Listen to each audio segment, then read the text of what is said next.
Well, I'll be damned. I can't believe it works. Amazing. Absolutely amazing. Huh.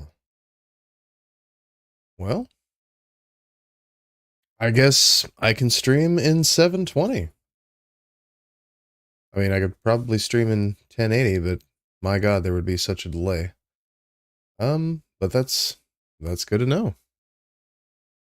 Glad to see that I don't have to have just absolutely the worst signal. That's that's great news. Was not aware of this. Well, some of you folks may know that I recently had relocated, so internet signal kind of is what it is at the new location. So, you know, we're making do. But that's awesome. I'm glad to see that, you know, actually have normal streaming speeds. At least something that's like bearable to watch. That was my biggest concern, was that it would just be unwatchable. But no, this is good. This is good. This is real good.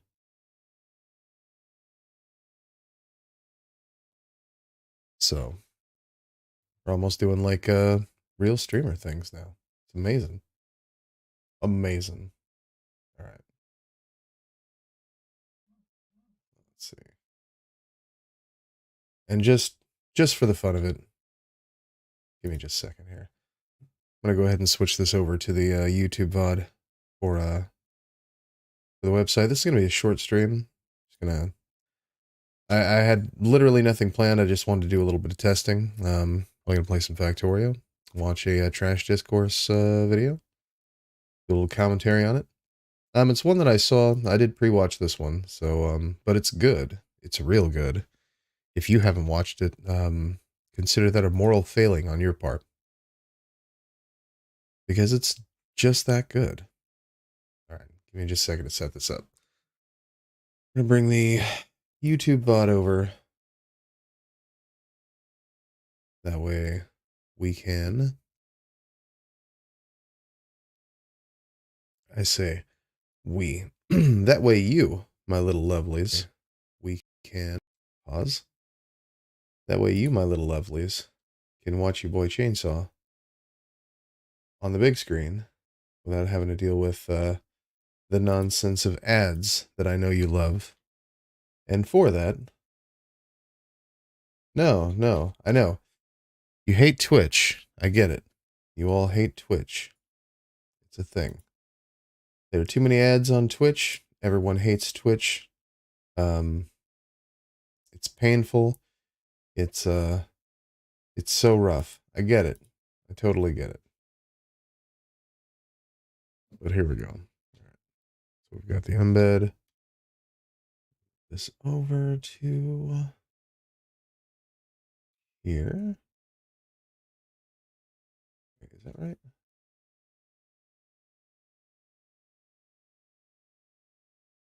Yeah. It's just that, right? Yeah. Okay. Boom. Boom. And all right.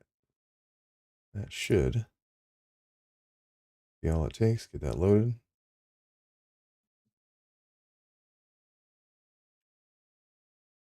As soon as this loads on my side, we'll know.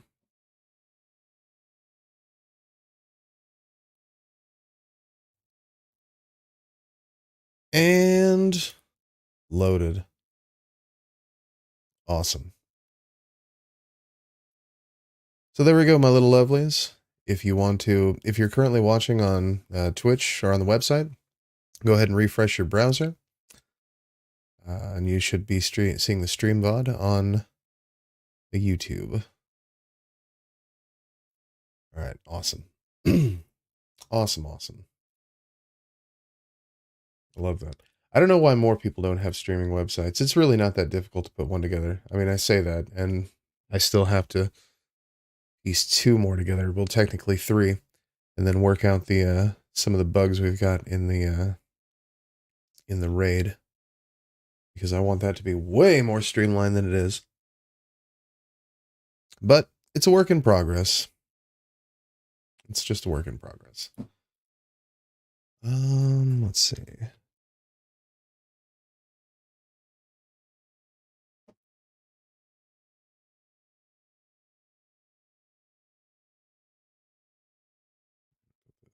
Here.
At least they make that fair and fun. I'll put that in the Discord there. All right. So, yeah, that's awesome. Well, at least I know now that I can stream, and it'll be of a certain quality. There may be a little bit of a delay. We'll have to do a little bit more testing as we go. But yeah, no, I'm glad to know that now at least I can stream at bare minimum 720p, which is all right because now I do still have the option of having videos recorded in 1080. I think it was recording in 1080 anyway. So like for things that we want to upload to the YouTube channel, cutting segments, all that, blah, blah, blah. But at least now we know that we can stream at a higher quality because, my God, I went back and watched some of the stream VODs. I think Facebook was only picking it up at like, I think it was like less than 480, but everything else was like Twitch was 480, YouTube was 480. You couldn't really see chat on screen. It was bad, man. It was super not. God, it was fucking horrible. Let's just be honest. But yeah, I'm glad to know that we were able to get that fixed. I did make a few changes to CCC, as you can tell. The chat, we talked about that last time on stream. We added the nameplates. I don't know. I'm debating on whether or not I want to keep those. They kind of look neat. They kind of look neat on screen. Significantly easier to read. The difference between. I think I'm gonna come.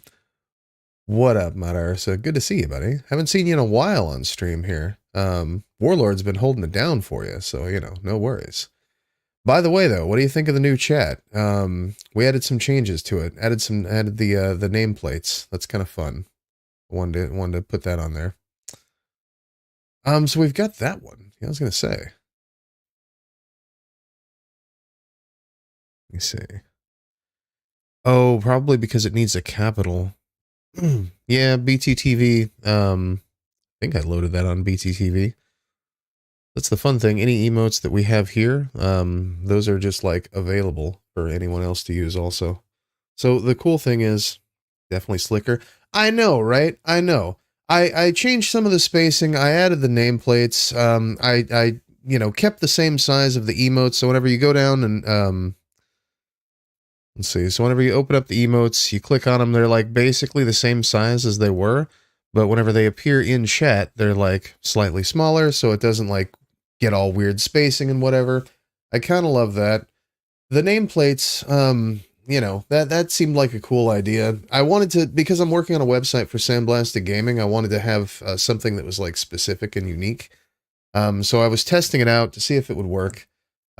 I don't actually hate it. I originally hated the idea of nameplates because you look at other streamers' websites and they all have the nameplates, and I kind of hated it. But honestly, like looking at it now, I don't really hate it that much. It's kind of cute. I don't know. It's less Twitch looking and more like YouTube looking, but Yeah, well, to be honest, one of those might be just me running the system here. So sandblasted grease monkeys. True, very true. No, SPG is pretty cool. Friends with a lot of the Facebook streamers, so it's a different crowd than we're used to. Many of them don't get political. Most of them don't get political, actually. So far, if we want to talk about who's got big balls on Facebook gaming, um, I don't want to say the only one because I press these people and they deal with me. So I don't want to say that they don't have balls, but if we want to say who definitely has big, gigantic, enormous fucking gazonga balls, that would be Kelly from Geordie Junkcat. Kelly actually appeared with me and Daho Rumba of all fucking people. On election day, we had a little panel discussion, talk politics, talk shop, talked retro gaming, retro internet. It was a lot of fun. Well, I mean, they just play video games. Like it's like it's wild actually. Most of them, their audiences, they just show up to watch video games. So like they do retro gaming, they do like some of the newer titles for like PC or whatever. But like it's just gaming communities. Yeah, I mean, we still have that on Twitch. It's just not really in our circles. We do gaming plus. They do gaming, um, and other stuff. Some of them do a little commentary, but it's not like the kind of crowds that we've got. I know, I know. You're telling me not getting political just shows you're a weak-willed schmuck that doesn't stand for anything. Hey, listen, that's my head mod there. So that's I'm not gonna say I don't agree. It's just I'm waiting on the timeline. Like it's baby steps. And a lot of them have. Um, some of the cooler streamers that I've hung out with over there have actually been a little bit more vocal. I think maybe not necessarily because like I exist in their world, but I do like to push that a little bit. Some of them just like have no interest in politics, like none whatsoever. That's kind of wild, but that's their thing. It's the ones that are scared of the shit that I actually do have no respect for. Because I have come across those as well. Who are like, oh yeah, we specifically don't talk about politics, specifically because, and then you find out it's like a MAGA chud or something, or some libertarian who's afraid of all the queer people in their audience. That is really weird. But besides that, most of the Facebook gamers that I've come across, so the Facebook streamers that I've come across have been pretty cool. Have been pretty chill. Um, you know, but yeah. I think definitely Kelly stands a cut above the rest. Like I say, was willing to come on and have a discussion with me and Daho Rumba. Um, Daho, the father of critical racist theory, the most racist streamer on Lefty Twitch. So we love him for that. So it's just a testament to Kelly's toughness and badassery. Play video games and be political. I mean, that's what it's all about. I can't imagine a world where politics and gaming don't overlap. I mean, look at all the MAGA chuds that and all of the incel chuds and all of the fucking just fascist machismo that's involved in the gaming spheres anyway. Even a guy like that grumpy Scotsman, not a political guy, not a political guy, not even a leftist. But even he saw through some of the bullshit that had happened during a segment that I'd covered. Actually, I just came across him because of Geordie Junkcat and some of their team members there. Was how I found out about his Twitch channel and his well, I don't think he's on Facebook, but I think he was. But how I came across his Twitch channel, and I was like, oh, okay, so this guy, he's associated with them. He does he does gaming streaming. He only does video games, and I saw him in the comments of there was some drama with this streamer. She was basically given like essay threats. I mean, like the bad kind of essay, like the major, the big one. I don't remember what you can and can't say on these goddamn fucking platforms. You know, But yeah, it was basically like threatened by the guy. You know, somebody else who was in her VC while she was playing this game, and she freaked the fuck out, had like the fucking you know, moment about it, and then it ended up being like a whole thing. She got dragged on the fucking internet, on Twitter back when that was all the rage. And I was looking over it and just commenting on the video that you know had been posted, and some of the tweets that she had posted, and some of the bullshit that these incel fucking dickbags had you know been throwing her way. And lo and behold, I found that Grumpy Scotsman there in the bottom. I thought, oh my god, don't even know this guy. I don't know his politics and whatever. I just know that like he's associated with some Facebook streamers that I know, and This is when I really didn't even know you know, the folks from Geordie Junket. And I'm like, oh my god, like this is live. We're, you know, I think you were in chat that day. I'm like, here we go. Here we fucking go. And I read the shit and I'm like, god damn, Grumpy based as fuck. Like he just went the fuck off on these incel, you know, motherfuckers. And it really surprised me because like a guy like that is not even political, definitely not a leftist. But you know, can see through the bullshit and is more than willing to, you know, to pull his fat cock out and swing it around a little bit when needed. And, you know, I can appreciate that. It's called having a fucking spine. It's called having any sort of moral correctness about you and having a fucking spine about it, which, I don't know, a lot of people just don't have so much these days. So what you been up to besides biting on my look? Oh, yeah, I know, right? You like that? You like that? Oh, all the things. It's great. It's great. My hair just keeps getting longer. I you know, considered cutting it a long time ago, and you know, we just ain't been there. No, so you've been out of chat for a little while. You might not know. I've been, is chat that far behind, or did you just not look at it till then? Yeah, I just didn't look at it till then. I mean, if you want to play some Marco Polo, we can. I'm streaming at 720 now, so like I'm not actually sure what the delay would be. It might be a little bit higher than it was before, but when I was streaming like real fucking low, Warlord was like, it's like 6 seconds.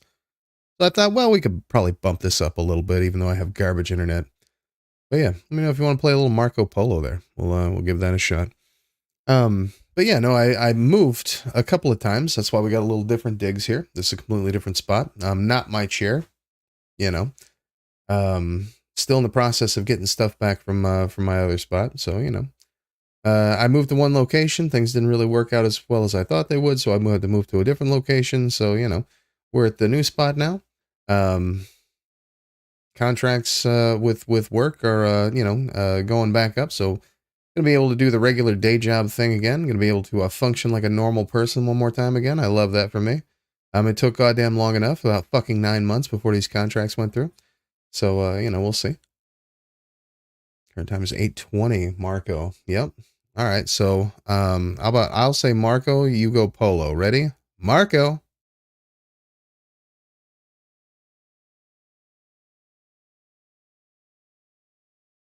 Damn.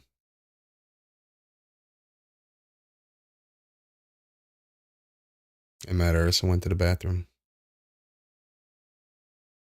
Holy shit. For real?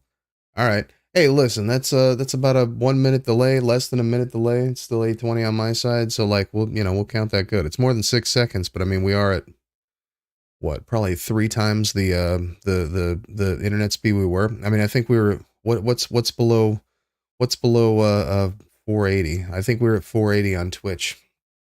So it was bad. You have it backwards. I should say Marco and you say Polo. No, I say Marco. Chat says Polo. That's how it's always been done. But yeah, less than a minute. I mean, you remember that one day it was like fucking 14 minutes when I was streaming like everything on the hardware. Yeah, we don't do that no more. That was a bad deal. But yeah, no, I've since then moved. You know, a couple times. We got really goddamn dog shit internet over here. That's why I've been kind of reluctant to stream, even though I got a little bit more time. But you know, now that I know that I actually can, and somehow we can actually run like things. I don't know how well we can run everything like we used to could, but hey, if I can run Factorio, if I can, you know, play a little StarCraft, you know, maybe we won't be running Kenshi on fucking, you know, insane graphics or whatever, but, you know, I listened to ICP for the first time the other day. For the first time? Oh shit. Jesus. I used to know a guy. Who was obsessed with that shit. It was never really my flavor. I don't know. I would probably have to go back and listen to any of it because I don't actually remember any of their songs at all whatsoever. So, I would probably have to go back on that. But I did used to know a guy who was absolutely obsessed with ICP. It was like a whole ass thing. All right. I don't have anything to watch this video with, do I? No, I don't. No, I do not.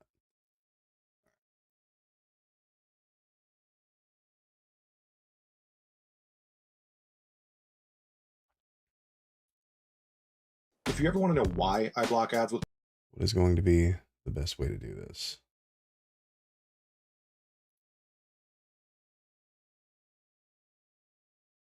It's this.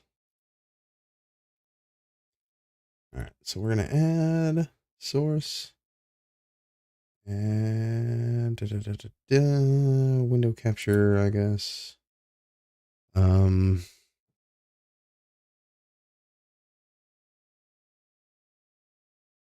Video watch. Yeah, that's fine.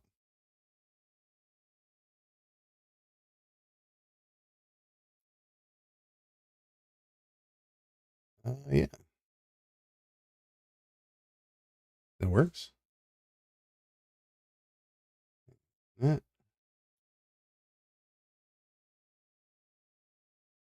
That. There. And something like that. Hey, cool. Amazing. All right. That's not bad.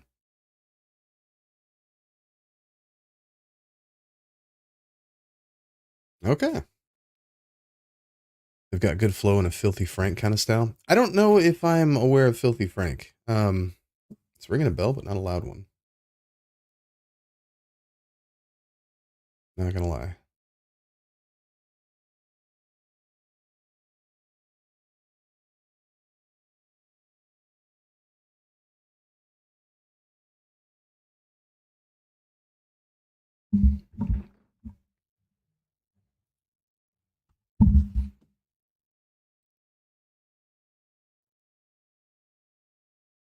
What the hell?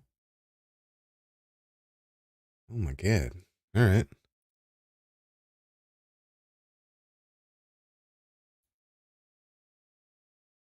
Mia, Mamma Mia, Mamma. Wait, I think you showed me this. Wait a minute. This is actually kind of ringing a bell. I think you posted this in chat back. It's Joe Genie's dope, but not as edgy. I think you posted this back when we were still using Twitch chat, like a bajillion fucking years ago. It's ringing a bell. Mamma Mia, Mamma Mia. I'll be making fucking dough in the pizzeria. It's a spicy meatball, give you diarrhea. Popping bars like the mozzarella sticks I eat up. The game must be a girl, cause I'm always in it. I had him running like a track meet, passing around excuses like a fucking baton. Your grammar sucks, you run on. Like girls missing periods, a double entendre for the family. Get fisted like Elmo. Slap away the hands like hell no. Jokes drier than elbows on an ethnic man. Drop more jaws than guillotines in the 1800s. Damn, yo. The MSG of the rap game. Very little substance, but the flavor is insane. I just wanted food, never needed a big name. So fuck you if you think I'm doing shit for fame, cause ew. Scholars call it cheating, but I call it cutting. Work ethics, Peter North, no shortcomings. I'm trying to fuck some set of girls. Get it through the spine, girl, like an epidural. Get it on your face, girl, like a Pollock mural. Fuck your shit, man, I'm harder than a cockadoodle. Oh man. Oh man, who the fuck you think is making the coin? I don't give a fuck about your little bitches you point. I'm on a whole nother level, fucking moms in a joint, you dirty cunts. Why you being such a faggot, kid? Holy fuck, man, you're being such bunch of faggot kid. Yup, and I've been doing business on the low. I got evicted, so I got myself a bungalow.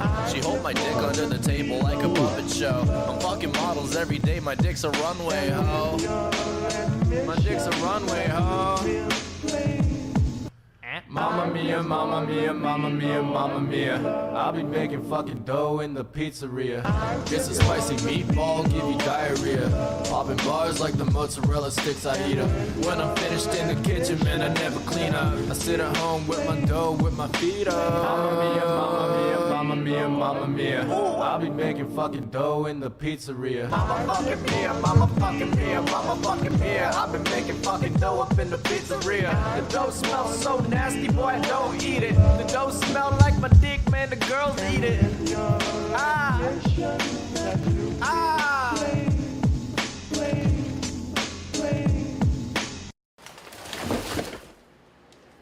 Fuck that.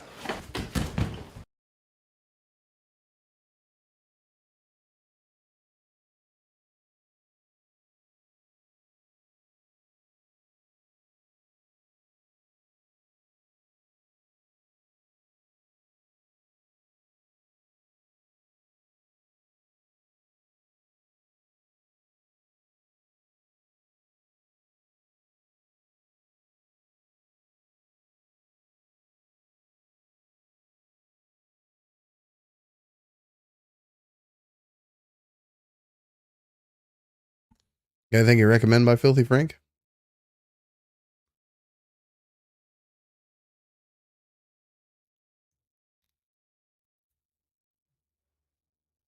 God.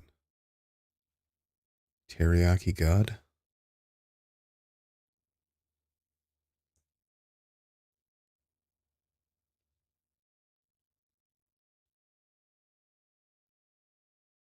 Huh.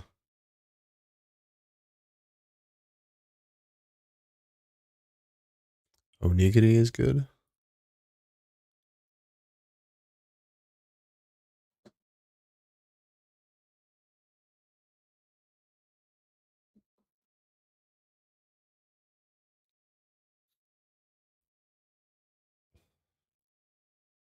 Rice balls.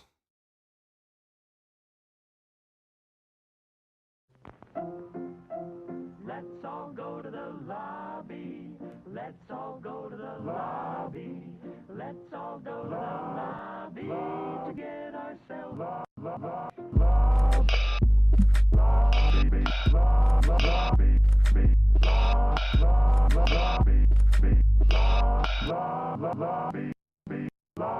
Welcome to the Terror Dome, the upper echelon investing on these large balls. I got these pussy bitches wailing like the Japanese. Killer whales, humpbacks, and these narwhals. I'm just trying to strangle these fuckers. I'm just trying to strangle these fuckers. I'm just trying to strangle these. This the beat blop, you make the beat flop. Breathing more cushion than the seat got. So we got the beat dropping harder than your son's balls at 12. Not to mention that we harder than Viagra with the big cock. I'll fuck you in the mouth again. I'll let you know that I'm a schizo, I be hearing shit. So don't be fucking me, cause bet your ass I'm hearing it. When I get done with you, I make sure that you're celibate. Realness, though. Ew. Fuck you, dog. I can smack at your teeth. And I'll fuck you with a radiator pipe. Oh God, don't do it. Too rude.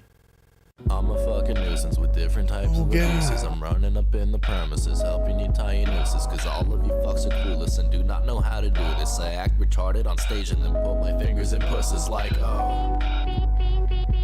Like, oh.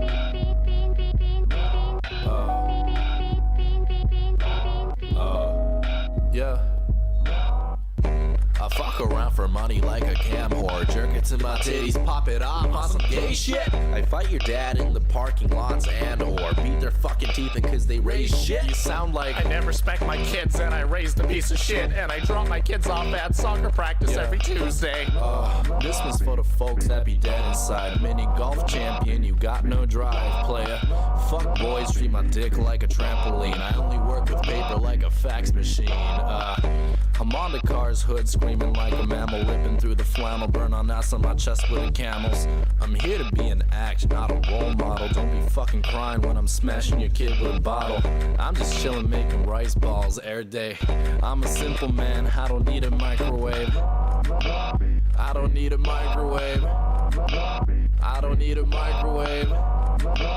I don't need a microwave. I don't need a microwave.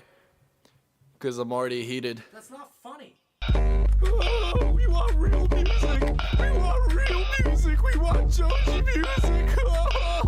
Bro, I didn't even know real and fake music existed. I mean, I think it's like your fault for putting that shit into categories. Like, music is music. If you don't think this is real music, that's your fucking problem. Like, who says I can't drop shit while making a culinary funny video at the same time? You know?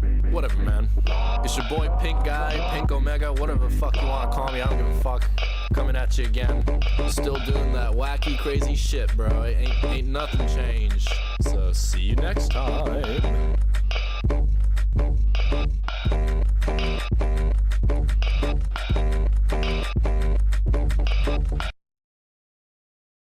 Real talk though. I kind of want to make some fucking bacon and some scrambled eggs though, and throw that shit.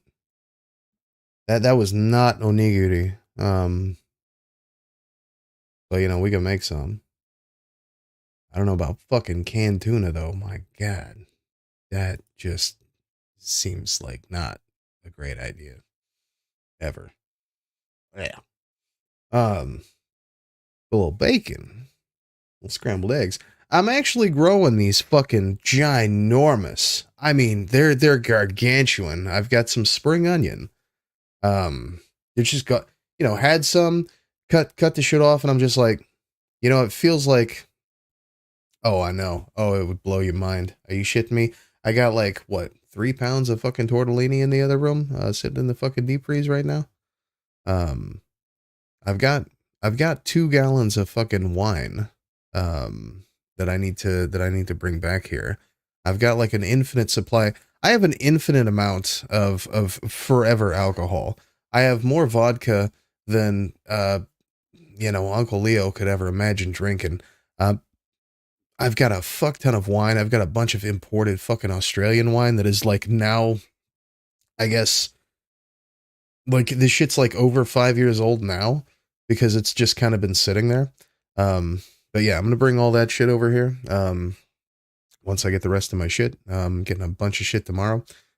So I'm bringing like all the liquor, which again, I don't drink. So I just use this shit for like cooking sauces, make a little floor cleaner, you know, whatever. Legal Aussie wine. No, it's legal Aussie wine, but it is, you know, vintage or whatever. I don't know what it takes to get vintage, but this shit's like 5 years old. 6 years old, some of them, but made from true fermented cane toad. Lick that motherfucker. A Colorado special. But yeah, like, you know, it's yeah, I've just got it. And so, you know, we'll be making some sauce with that shit, you know, get some of that fucking Belgiosa and fucking, you know, chop that shit up, throw it in the tortellini for no reason. Just make a big sloppy fucking cheesy mess. Oh my God, it's going to be amazing. But yeah, so I've got these gargantuan spring onions that I just decided to grow from, you know, whatever. And these motherfuckers won't stop. It's crazy. Like they're just growing in a window for no reason. They're in like a plant pot, you know, so they're getting all the, you know, vital nutrients from the soil. But like, my God, even with it being winter and even with it being like 3 degrees outside, inside, and especially by that fucking window, this shit is still growing at an insane rate. I've never seen spring onion grow that fast before, probably. You know, I cut it down, I throw some in some ramen, I throw some in some rice, you know, make a little fried rice on the side, just a single serving, whatever, but with a fuck ton of spring onion, and the shit just don't stop growing. It's crazy. I've never had ad come true. I've never had this stuff grow so fucking fast before. It's so wild. And I've grown it before, often, but all right. So let's get into the video, and then we're gonna probably raid Boy Meets Mini once we play a little Factorio. The good news is this shit's like a fucking hour long though. So I came across these two. while just like doom scrolling on Blue Sky, actually. It shocked me. So Trash Discourse, and Ofi Doki, who are both intersectional feminists. And Ofi Doki, I believe, is not only an intersectional feminist, but is also a lesbian. But is not only a lesbian and a feminist, but is a lesbian and a feminist who is going to give her thoughts on lesbian separatism, or in this case, the title of the video is 4B, The Politics of Exclusion, by Trash Discourse, featuring Ofi Doki. Alright, let's fucking go. Aren't real and they can't hurt you. Hi, I'm Trash and I'm here to talk to you about feminism. But there's a lot happening in feminism, so let's define some terms. Oh, shit. There's multiple types of feminism, multiple branches. One of these would be intersectional feminism. This is defined by authors like Bell Hooks. This type of feminism examines the intersections of different factors, different identities, different situations that intersect to form different axes of a Intersectional, more like in her sexual. True. I think. Intersectional feminism, as opposed to like literally every fucking psychopath I've ever argued with online about what is and isn't feminism. And I love that. I absolutely fucking adore the fact that I can come across two random ass YouTubers I'd never fucking heard of before. And this is the kind of messaging that they're espousing, and this is the topic that they're discussing. Could have been anything, could have been anyone, and it would have been a completely different trash discourse. Har har har. But I love that. I absolutely love that. That in this case we're going to be able to see something that we rarely would get to find on the internet in general. I wonder if there's a way that I can move this. Can I do this? Is this a thing that I can do? I can. All right, hold the fuck on. What would happen if move this? Oh shit, this is such a good idea and don't know why I didn't think about this. Check this out. All right, so here's what we're going to do. We're going to move all of that, right? And then we're going to move this to like there. And then we're going to put that shit back over here. This is going to be so good. All right. So then the video is there, right? Big, no deal. Okay, no big deal. All right. And then check this out. We're going to move this over here. So we can watch that. Then I'm going to move chat right here. And then bam! What's that look like? Fuck, that looks really fucked up. Okay, hold on. We got this. Boom. Look at that shit. Right there. All right.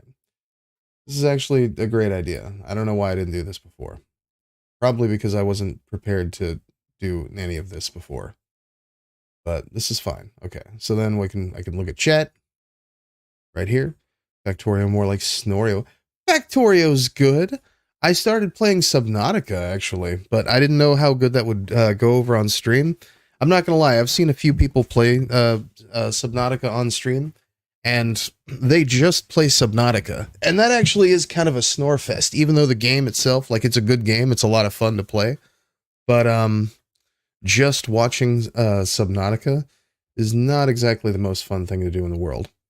I will say that. So at least first of all, you have me, okay? I am by far the prettiest streamer on Facebook. Okay? We're doing pretty good on Twitch and YouTube also. But I am definitely the prettiest Facebook streamer. Hands down. Okay, the only one that comes close to me is Super Dave. And Super Dave's over on Twitch now. So definitely winning it there. Okay? So firstly, we've got that beat. All right? So you've got that for entertainment value. But yeah, you know. And I'd like to think that the content that we cover. So when did you move to the Eastern time zone? I mean, I didn't move to the Eastern time zone. Not yet. Someday, maybe. We'll see. I am still in the Midwest. In the Ozarks, actually. It just be like that. But, yeah, you know. We've got a lot going on here for you. We've got good politics. We've got a hilarious chat. We've got the most base mods in all of stolen from Twitch. So universal now. Everywhere we can. And yeah, you know. Like I say, you've got the prettiest motherfucker on why is that still is the Twitch VOD? Surely it doesn't still say special stream for Warlord. Whatever. I don't care. None of that matters. But anyway, all right. Back to the video. And man, it was such a good idea. I can't believe I didn't think of this before. I'm used to having more than just two screens. That's the big issue. I'm used to having, chat on one side here or here, and then whatever else I've got going on, so I can, still watch the stream and whatever. But we'll deal. This is fine. Head mod of the universe, my new title. I mean, that's so. Let me ask you this: I've considered actually giving you guys like some kind of a what do they call it? Like a badge, Like we've gotten the FAQ. I don't know if have you actually read the FAQ? Does anybody actually read the fucking FAQ? I know Autopian and Kelly did, but does anybody actually read the FAQ on the website? Is that like a thing that anyone even does? I have no idea, but it mentions that, well, shit, we can look at that together. Actually, why not? Why not document what it is that we do here at CCC, right? Maybe. If my internet ever decides to go over there. Okay. So the FAQ. Like it mentions, okay, so I keep seeing colored names in chat. How do I change the color of my name? Username highlights are reflective of staff, support, CCC. So mods, you got the green names. VIPs is basically just JoJo right now. And we do have subs, which actually, I was surprised the other day, just for shit posting on the internet, we got a tier 2 sub. So that's fun. That's a lot of fun. At some point, we'll end up with a teal name in chat. We love that. But yeah. So, but I thought about giving you guys, badges. Just to, I mean, I know the green name is like, obviously, green names are what they are. It's reminiscent of Twitch's, green badge, mod badge, like the VIPs, reminiscent of, Twitch's diamond badges there. But I thought about actually, giving you guys like a badge, like what they even on YouTube, mods get special badges, and Facebook, their god awful fucking chat, mods have like special badges. So I thought about, giving you guys like a special badge to show that, it would be like a prefix on your name there. So everybody sees my import in circumstance. I mean, everybody would see that anyway, because you're a green name. And there's no way to get a green name. We only, it's you, Warlord, and Smoke King Caddis. So like there's no other way to get a green name. But just to, I don't know. I considered badges for subs, and then I thought, meh, Everybody that's the thing though, everybody with a website has badges for subs. Everybody on Twitch has badges for subs. But then I thought, well, I'm making these websites also, for a couple of other streamers. I know one of them has put a lot of effort into their sub badges. So they are definitely going to want to have sub badges, because they've put a lot of work into that, and it's based on like how much time you have, spent with their community. And so, and back, I don't know if you remember whenever I first introduced, the CCC chat when it was like god awful and hideous. We had a special Twitch badge because Will Raw kept fucking. Will Raw refused to. Well, I think Will Raw at the time could not sub on the website, and so kept subbing on Twitch. So had a white name in chat, but I gave him a special Twitch badge to show that he was subbing on Twitch. Yeah, no, it's the least I could do, right? But I don't know. I thought about it, but I didn't know if it would be like too tacky or too whatever. And again, everybody else has them, like I kind of want to be a little bit different than everybody else who has a website, who has stream on Twitch, something unique. That's why I wasn't really sure about leaving the nameplates. But honestly, the more I'm looking at them, the more I have a content suggestion for you. What do you got? Let me hear it. I'm curious. Something tells me this is going to be a link or a game.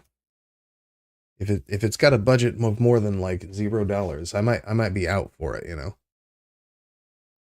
It kind of be like that right now. At least until I'm not seeing the fruits of this contract. I'm just seeing some of the work for it.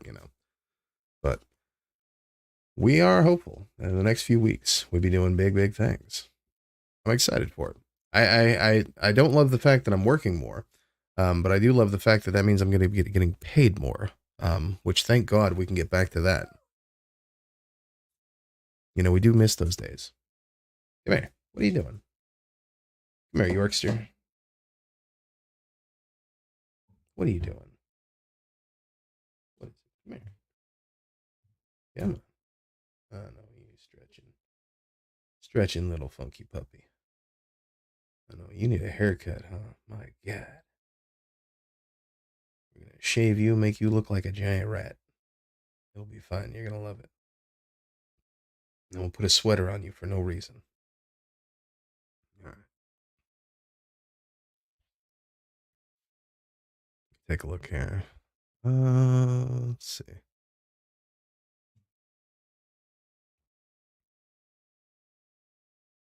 I should just keep an instance of Discord open for links and things. Oh, and that's another thing that I came up with. That's an improvement on CCC. Well, maybe it's not an improvement on CCC, but it is an improvement on the stream itself. Whenever we do get donos and we do get subs. So before, it would just have like the goofy little thing that would pop up from the screen, the coming over from the side and whatever. But now we have like actual, like real, like Streamlabs type notification that will pop up on screen. Like when somebody follows on Twitch and it's like it does the thing. Well, now we have, the Apu Apustaya clapping, doing his thing, and like actual like message. So if someone like say leaves a dono, they leave a dono message, or if they subscribe, on the website, we get the full message, and that pops up like over here somewhere, in like this whole section right here. So that's pretty fun. I love that. All right. Let's take a look at this here. Let's see.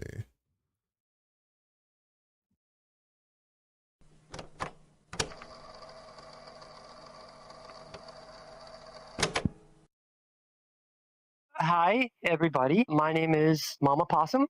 I am a 40-year-old radical queer activist who came up in the... What the hell is that? I have no idea what that is. Is that even popping up? That's not even popping up on our... Oh. Okay. Embarrassing moment for you. You're gonna love this. So I did also include on the because I noticed that this was a thing that kept happening. Not that you were doing this, but that a lot of new chatters were doing this. But I did include on here. Where is it at? So how do I use emotes? Click the smileys button at the bottom right. Emojis on your phone are discouraged, and going forward, chat messages with Android emojis may be deleted by mods. Because I noticed that so many people were posting like the silly little emojis, and I'm like, what? Why? Why would you emoji? Why would you need an emoji when you know? I mean, first of all, if you donate $40, you get to pick what emote we're gonna put in the chat. But I mean, why would you even need to emoji when we have you know, when we have this? There's no need. This is as good as it gets. This is as good as it needs to be. You know. I love that. And apparently Vinny's obsessed with it. It's the only emote that he puts in when he comes into chat. So, you know, that's a whole thing. Late 90s, I guess we call it the second wave of the ARA or anti-racist action movement, specifically a if there is subset one, of that culture known as SHARP, I'll take a look at Skinhead it. Against Racial Prejudice. The story I want to tell today will be covering the time from when I came out to my dad, got booted from the house, got taken in by my local radical activist community, and folded into this life's work. I'm a neurodivergent, I guess on the spectrum, as we call it, trans, non-binary, queer, radical activist. My pronouns are they or she. I'll go by either. For the sake of my story, I was out at the time because I didn't have the language of transgender back in 1999, or non-binary for that matter. I assumed I was a cross-dressing it's gay Vinny man. from So Downloadable I would he, him, Discontent, myself a lot during but the story, but those he's are not very my current nice. pronouns. I do want to You would either love him or hate him. top. My story has a lot of ups and downs. It can be very funny and very exciting at times. If you've ever seen the movie American History X, that movie gets a lot of stuff wrong about the culture I came up in and the type of people that we opposed and still do oppose, rather. But it also gets some things right, primarily how scary and dangerous it is. What it misses entirely is the role of police in this kind of line of work. So there will be mention of violence against pretty much everybody, violence against marginalized communities. There will be, I must state, for the sake of my specific story, mention of assault by police officer, and I guess that's about it. So summer of 1999 is the setting in a, I wouldn't say quiet, but a semi-urban, mostly... It's a great interview with a based anarchist sharp activist from the 90s.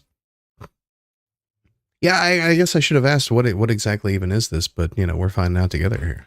Rural Well, except you've pre-watched it, so, but I'm finding out with me and the Yorkie. New York mountain town. Think lots of farmland, mountains up against one side, and like a little city center in the middle, like a little urban rundown city in like the smack in the middle of it all. That's the backdrop for this. My upbringing was unconventional, I'll say, and that's going to be a story for another time should anyone want to hear it. I lived with a friend of the family from the time I was born until I was 11 years old. So that affects the dynamic of the start of the story a bit. It's about 4 or 5 years. Yeah, it's about 5 years after I moved in with my parents because the caretaker I had passed away. My dad and I, as a result, never really got very close. But because of the nature of the upbringing I had with my previous caretaker, I didn't really have any male friends growing up. I didn't have any like male adults really outside of visitation with my dad. So not to lend any credence to the idea that you can like convince a person to be queer or trans because of the circumstances of their upbringing, but I'd be remiss not to mention the fact that I didn't really know how to be a boy, and that drove my dad nuts because I was the firstborn child, and like he named me after himself, and he wanted me to bear a son and name the son after myself and carry on this family tradition. And it was pretty clear from the get-go that that was probably not going to happen. My dad was in denial about my sexuality for a long, long time. Kind of still is to this day. He's not a great person. We don't have to like him. Nobody cheer him on. He's not father of the year. My mom was great, though. My mom is one of the most important people in my life. She's the kindest, sweetest person I've ever met. I wish I could tear her away from that man, but old Italian families, you know? So summer of 1999, I finally work up the courage to come out to my mom and say, hey, I'm gay. I'm not. At the time, I thought I was. I should also mention I'm actually Airways, but that's a whole fumbly story of failed like relationships that led me to figuring that out. I come out to my mom in the car. She's picking me up from the mall, and she goes, "Yeah, you know, not gonna lie, we kind of saw it coming. You've always kind of been that way," which I guess is the most PC way an old Italian mom can say that. She's very supportive, just didn't know a whole lot of queer people until me. So we're on the way home, and she goes, you know I love you, you know I accept you, no matter what. You cannot tell your father. Do not tell dad. You know how he is. For context, my dad is an extremely bigoted person. Part of the reason I didn't live with them as a small child was that in a custody hearing with my caregiver when I was like 5, the judge was black and there was a racial outburst from my dad when he did not get his way. The judge took that very personally and was like, this is not an environment this child needs to grow up in. So base judge, they're not usually, but thank you for that. Or otherwise I might be a completely different person today. One of my brothers didn't get so lucky. It is a QAnon bag. So I have this heart-to-heart with my mom because it's about like a 30-minute drive home from the mall. And I'm like, look, I want my dad to love and accept me for who I am or not at all. I either want him all in or I don't want him in my life. Because like I'm not all that attached to my dad at the moment. Like in that moment, we didn't really know each other because by the time I moved in with my parents, I was I think 11 or 12, and my mom and dad were both working like crazy hours because we were like right on the poverty line, man. We had like no money, and so like I never got to see dad. He would get home super late at night because he'd often stay out drinking with his friends, and I'm not really passing judgment on that because the he did, I kind of got it, and I was never upset at him that he wasn't around because he was busting his ass to keep a roof over our head. My opinion of him very quickly changed. There was this unsteady kind of understanding that like dad's not around not because he doesn't want to be around us. Dad's around because he has to break his back to provide for us.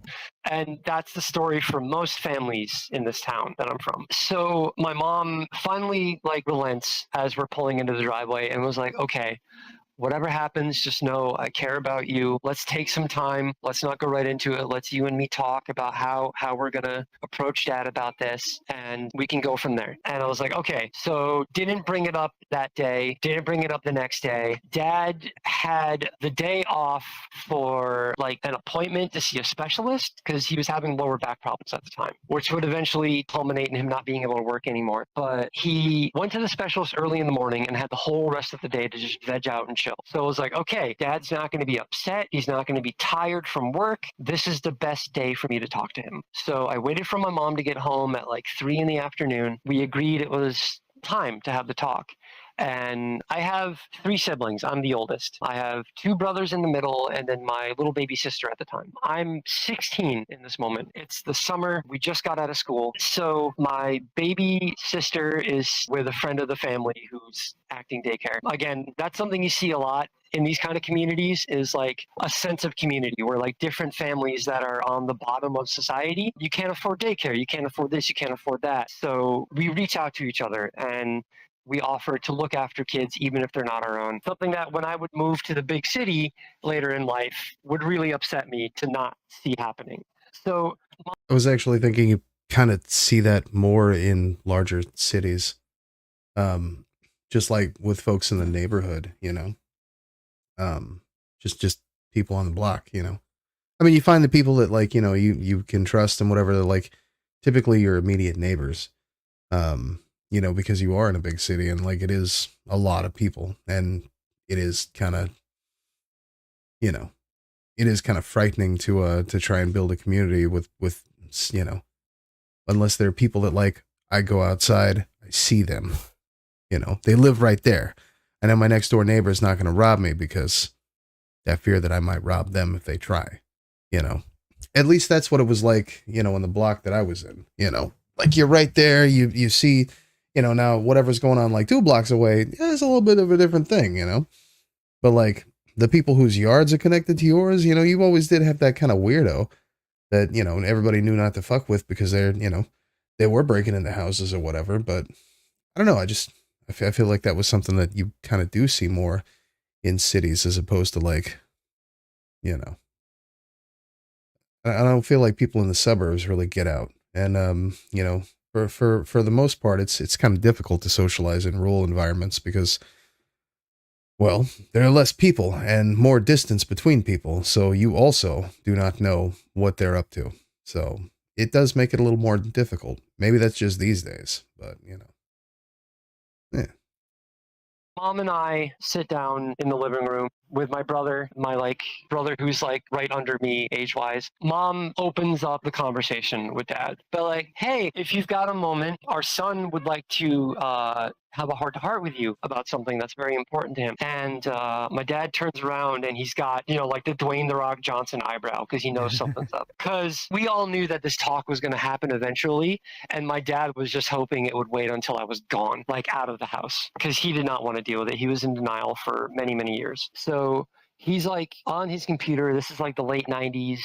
The internet looks very different at the time. He's in some kind of BBS message board system about computers because that's his hobby when he's not working. And so he turns around in his computer chair because we had a small place. So my dad's office was also our living room. He turns around to face me in the middle, my mom on my left, and my younger brother on the right on the couch. And he's about maybe 7 feet back from us. And he leans forward and he goes, "Okay." I was like, "Well, Dad, I'm gay." And he leans back and he runs his hand through his hair in a very Italian dad way. And he goes, "I've been dreading this conversation." And Mom right away puts her head in her hands because she saw this coming. She tried to warn me. And he's like, "Look, kid, you're 16 years old. You haven't seen the world. You don't know about yourself yet. You can't know that. You haven't experienced enough of life to know that about yourself." Which in the moment, in the late 90s, not having access to the wealth of queer knowledge that's out there on places like Tumblr and all these other online communities, that online world didn't exist for me in this time. And the only one that really had access to an internet-capable computer was my dad. He wouldn't let us kids anywhere near it because he was like, "It's the Wild West out there. I don't want my kids getting weird ideas about things. I don't want people being weird to my kids." So I didn't know about being a queer person yet. And so when my dad said something like, "You can't say that because you don't know that much about yourself yet and you haven't experienced relationships yet," that felt progressive. That felt like my really dad was being like, "Well, I don't hate that you're gay. I just don't think you should say you're gay yet." To someone like me in that time period, that felt like an okay thing, if that makes any sense. But I want to take this moment to touch on what my dad said and why, if someone, especially a young person, comes out to you, you never, ever, ever, ever, ever, ever, ever say these words to them. You never tell someone, especially a young person, that they don't know themselves. Having gone through that, when I was a little child, when I was about 6 years old, my caretaker brought me school shopping. And we were in a Kmart, and the boys' clothes section and the girls' clothes section were split down the middle by an aisle. And I remember at 6 years old staring at the girls' clothes and thinking, it's so unfair that all of my girlfriends can wear a pair of jeans and no one cares. But if I wore a dress, everyone would get really mad at me. And I carried that all the way through my youth. I knew from 6 years old who I was. I didn't have the language. I didn't have the education about. It's also centralized and sanitized now. It disgusts me. It was the good old days, the Wild West era of the web. I mean, that's actually part of what we discussed on whenever I had that conversation with Daho and Kelly. It's part of a greater discussion that I wanted to have, and I brought this up to Epic Prawn about the enshittification of social media. Honestly, that's part of why we firstly, part of why I push streaming websites so much, because you have your own space. It's literally, CCC is literally my space. It's my spot that I can, I can post my tweets. Immediately, like whenever I made the switch from Twitter to Blue Sky, I stopped using Twitter, just went straight over to Blue Sky. What happened? I just swapped that embed over. So instead of a feed for Twitter, now we have a feed for Blue Sky.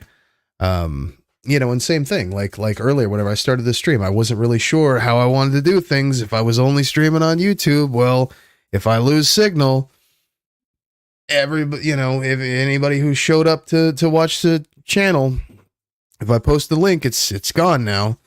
So now I got to post a new link. Maybe they'll find it, maybe they won't. If you're on the website, we're good to go. I started with the Twitch VOD, and then once I found out that the signal was good, and we're just doing this now, I switch it over to the fucking Twitch VOD. No big deal, no issue. And I mean, I'm surprised that other streamers don't do this already. Like, I don't know why you wouldn't. As soon as I found out that this was even an option, I'm like, that's a no-brainer.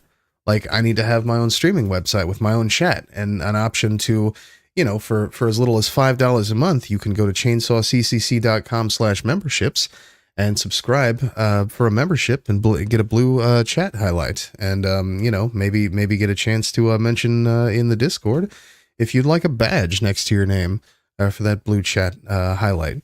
That'd be a great thing. And, I don't know why more streamers don't do this. You're literally, if you giving away half of your money. If you're on Twitch, you're literally giving away half of your income from your viewers, to Jeff Bezos, to a billionaire. Like, why? For what? They take your ad revenue. There's nothing you can do. I get that. I understand that. And good for them. But because people are just going to watch your stream on Twitch. I mean, Warlord watches on Twitch, but Warlord also has one of those, I can't remember what the fuck it's called, but it's some kind of a subscription service that he pays Twitch for, where you just don't get ads on anything. But, so Twitch is getting the ad revenue whenever Warlord watches us on Twitch. And great for them.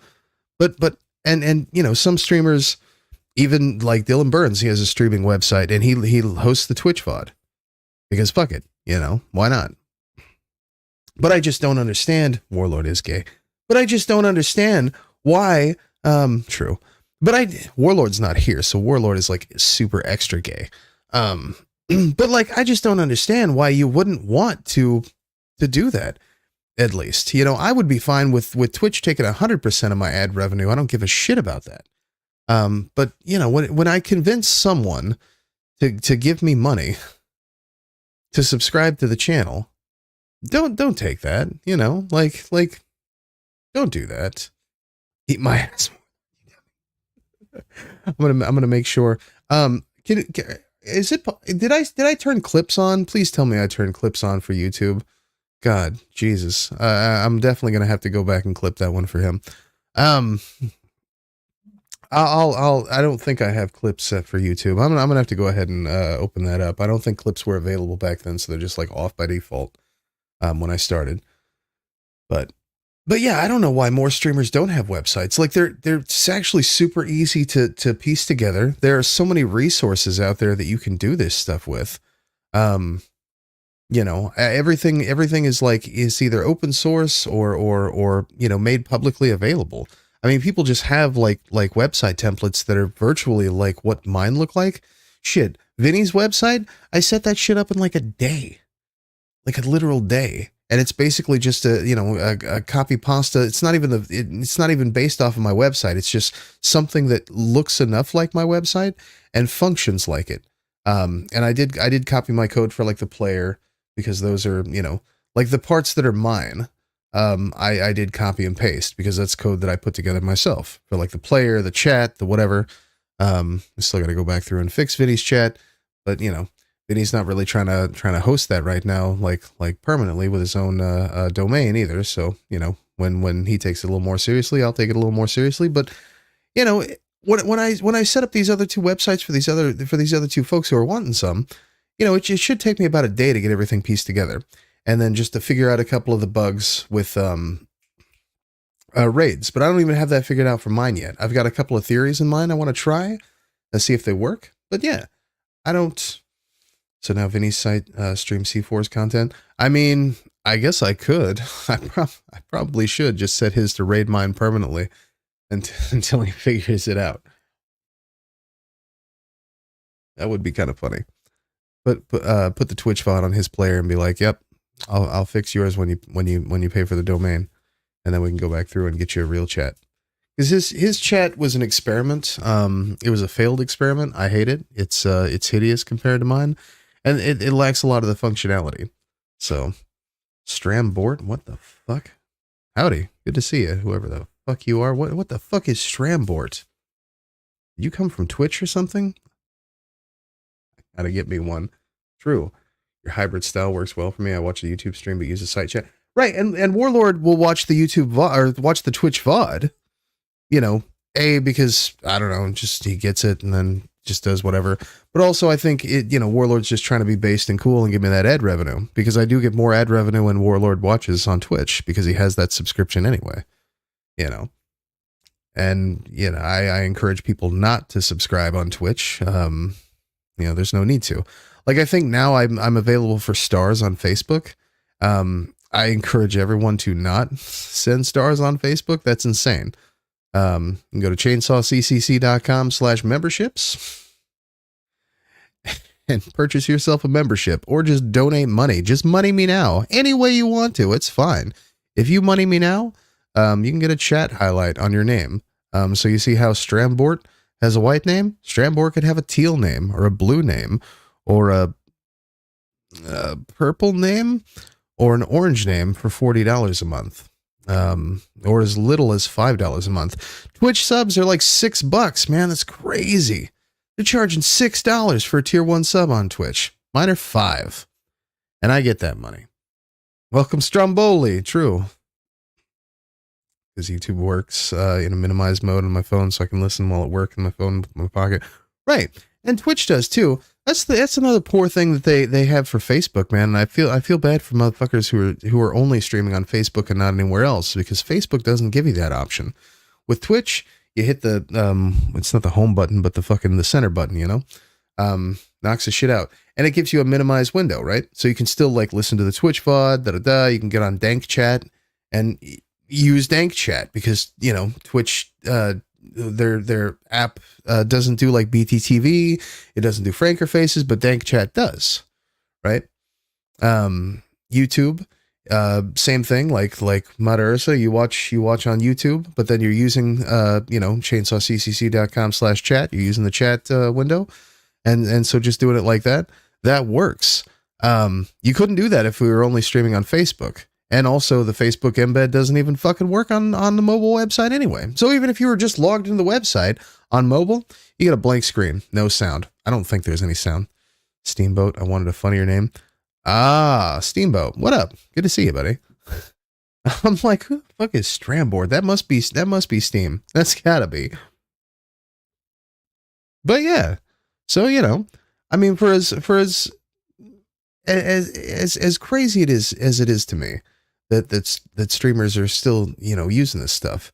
I mean, for $6 a month, you could subscribe to like somebody for $6 a month. That person you subscribe to, they get 3.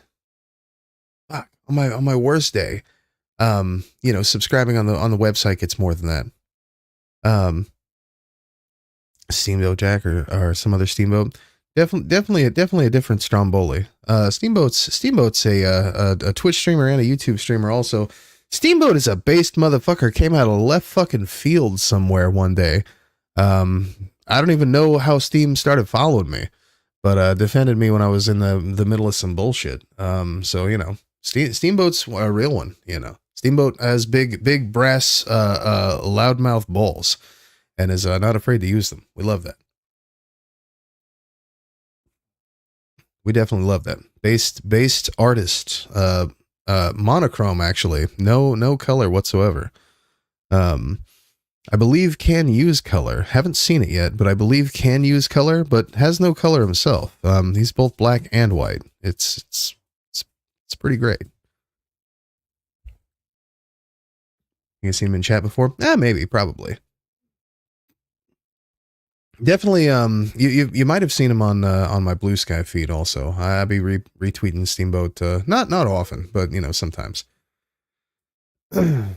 Steamboat used to talk a lot of shit on Twitter. Not so much on Blue Sky though. None of us really talk a lot of shit on Blue Sky. It's a much more chill environment. I have been a little bit mean on Threads here lately though. I can't help it. Every time I log into that website, I see just the most dumb fuck shit lib or 20 fucking 10 rad femme takes that would make Megan Murphy blush. You know, it's embarrassing. Cannot even see color. True. 2025, we're flexing our range. I mean, I'm always saying this. Can I use color has been forbidden.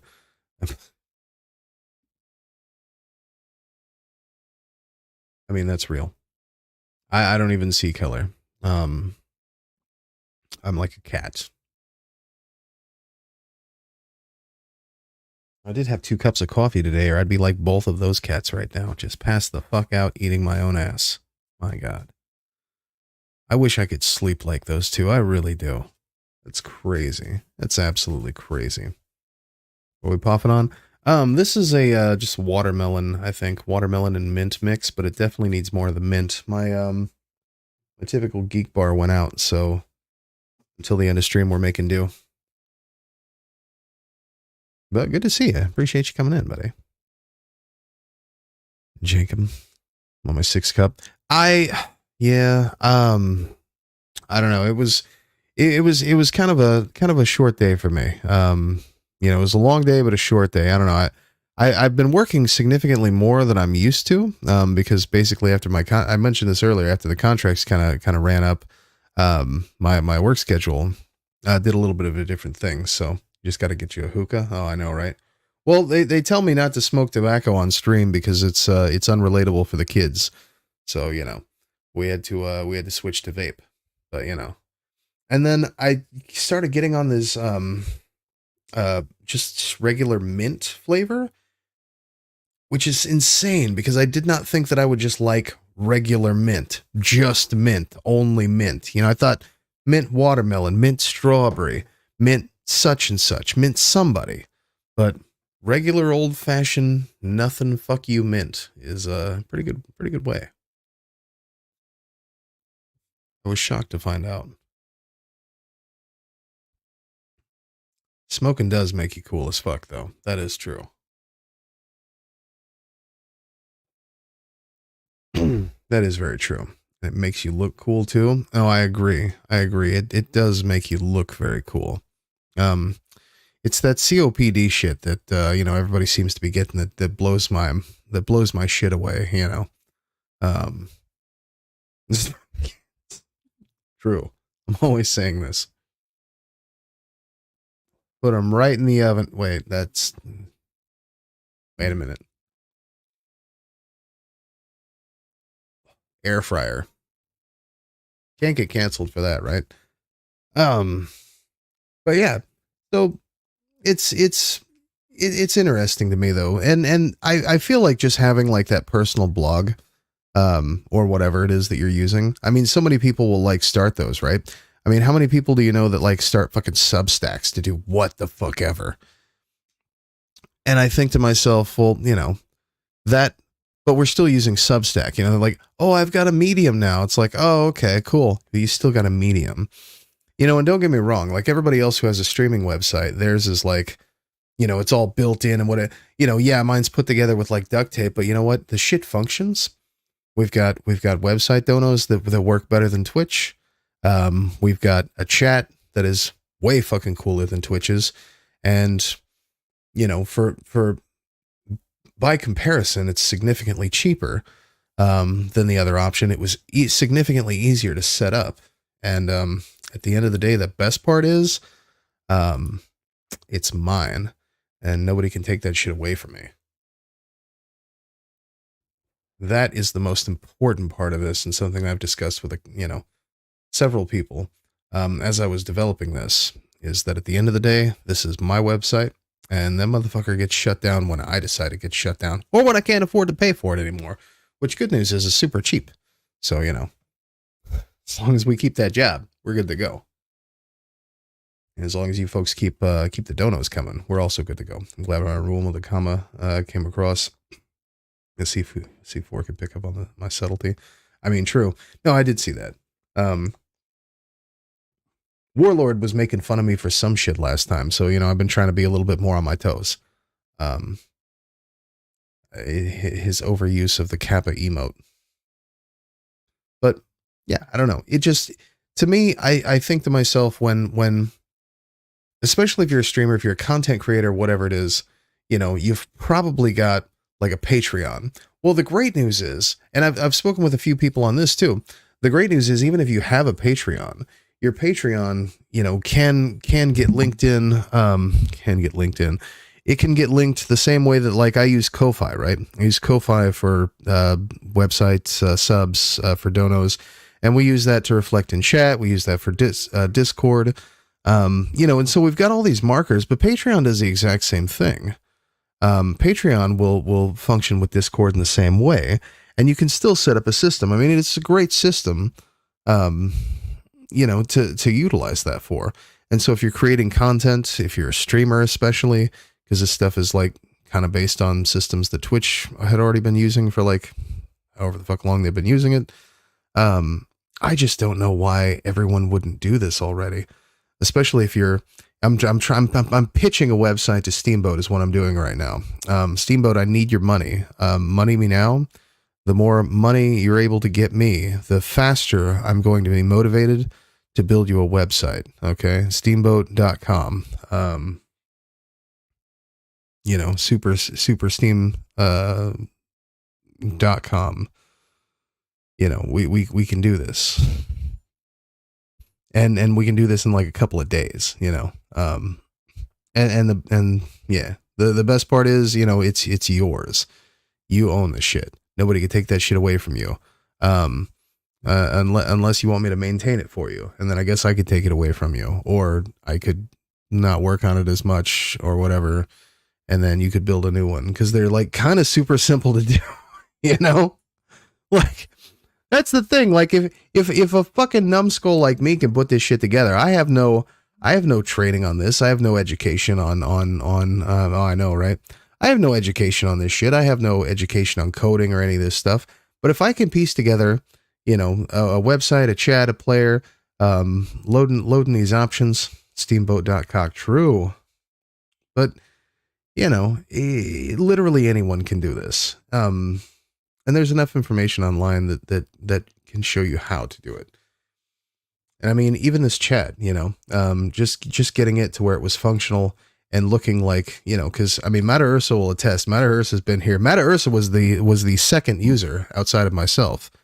Did the test with me when we started this. I DM'd her on Discord. And I'm like, hey, I got something to show you. You're gonna hate this. And she was like, hell yeah, it's hideous. And it was. I mean, it looked god awful, but we've since made some adjustments, and I think overall it's not bad. Plus it's customizable. I mean, you don't necessarily have to have the nameplates. You can include sub badges if you want. You can include whatever colors you want to, for mods, for subs, for whatever, Also, Steamboat, I don't know if you've seen the emotes. You should see the frog and the easy type emoji there at the bottom. If you click on that, we got a whole list of awesome emotes there for you. All complimentary of CCC. So all your favorites, all the best guys. All the best boys. We got them. And for only $40 a month, is it $40 a month, I think? Or $40, not even $40 a month. You just give me $40 one time. You can put an emote on there, whatever the fuck you want. As long as it's available on Franker Faces or BTTV or whoever. So, we got good deals. Been here from the start. Still call him C4. He's going to blow up. Act like you don't know no one. I mean, I don't know about that. I mean, blowing up, I'm all for that. I like to think that I stay pretty humble, though. I mean, even in the midst of all this, you know, I blew up for a while. It's just unfortunate this stream didn't. But, you know, my reputation online did blow up quite a bit in the worst possible time for me, because it's not like I was ever even available to stream. I think at the height of my popularity, you know, was at a time when I spent most of my days, you know, in a car working, you know, driving and, you know, doing odd jobs and contract work and shit. A lot of it was delivery work. So I love that for me. It's crazy when I hop into USA's whole chat once in a while. I was watching back when it's 70 viewers every stream. Oh, I know. It's insane. And that motherfucker is still like, anytime I've jumped in there, gets super stoked to see me. I love that, you know. Don't forget about me when you get big. Don't worry. Oh no. I mean, hey, here's the thing. You already said, you know, when things start looking real good over here, you're gonna dip. So, you know, I'm hoping we can keep you around for whenever the shit gets wild. Because we're gonna need somebody to keep Warlord, you know, under control. Here's the thing, though. If I could keep fucking Justin Freakin from goddamn streaming every time I hit the fucking button, I swear to God, I don't stream that much. But, you know, last time I streamed, Warlord was here and he's like, oh, wow, yeah, it doesn't fail. As soon as you come on, Justin goes live. I'm like, yeah, well, you know, I mean, I support smaller streamers. But, you know, I love that guy, though. No, he's been doing really good, too. Like, he's been doing more debates, and I kind of love that for him. I mean, nothing for a forgotten memory, only to come up in your final moments when your brain cells are slowly dying off. I mean, we're already there, and I still remember you, so, you know, I ain't got much to worry about. No, like I say, I think the height of my popularity may have already came and went, at least for that round, which is part of why I'm still branching out. I mean, that's one of the cool things about me that I noticed that a lot of other people don't do also, is that I do branch out. I get involved. I actually picked this up from Boy Meets Mini, and Epic Prawn, to be honest. I've got to give some credit where credit's due. Branching out to other communities and branching out to other spaces. Even in spaces where you may not be the most welcome, or that they may not be the most friendly to your specific brand of leftism or of content, there's always an opportunity there. You know, there's always a place that you can find some people who are willing to share their attention for whatever it is that you're pushing, and I love that. Mini goes into places that I would not dare to. And associates with other streamers that aren't necessarily my flavor at all. But you know what? He goes over there and he does that. And it's effective in a way that he is able to deliver the messaging that he does. And like, it's actually really interesting to see, because I see so many different people from so many different spaces that there's no possible way. And I think to myself, you know, if they knew anything about this guy, or anything about like his history or some of the other communities that he's belonged to, they would probably look at him the way a lot of people, you know, have looked at me. But he's so versatile and he's so fucking friendly, you know. Boy Meets Mini is obnoxiously friendly. I love that for him. It's great. He's also, you know, he's got big brass balls too, you know. He's more than willing to, you know, to pick a fight and poke the bear when needed. So, you know, and Prawn runs a goddamn gang on Facebook. It's insane. Prawn runs one of the most vicious groups I've ever been a part of, and I love that. Because Prawn is also super nice and super friendly, and you would not think that Prawn is, you know, a goddamn kingpin, but it's insane. I've stolen a ton of, like all of my Facebook clout basically is stolen from Epic Prawn. That's why I'm so huge on Facebook. Part of why I'm so huge on Facebook is because of all of the stolen clout from Epic Prawn. And I love that. It's great. And also, you know, going out and branching out to other communities, talking to other Facebook streamers, talking to their communities. Some of the ones who are like super cool, some of the ones who are like kind of cringe.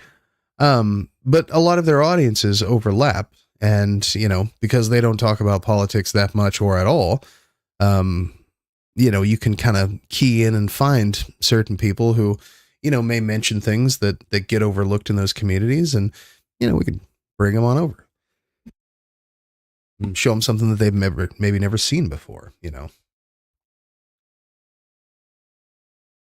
That was still on the come up. I mean, that's true.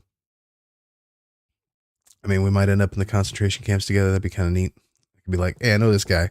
I mean, it's going to be interesting. I'll say that. I don't know. It's for sure going to be interesting. I think next year is really going to set the tone. I don't think things are going to be as wild as expected. I mean, I say that, and then I consider, well, Trump's not actually the president. You know, we've got Elon to deal with, and so things actually could be more wild than expected. He really is the trump card here. He really is the wild card, the old joker in the hole, right? Because Trump, I don't think he has the brains or the balls or the motivation to do much. I think that if any of his weirdo fascist simps get out of line, he would easily just call them as he does.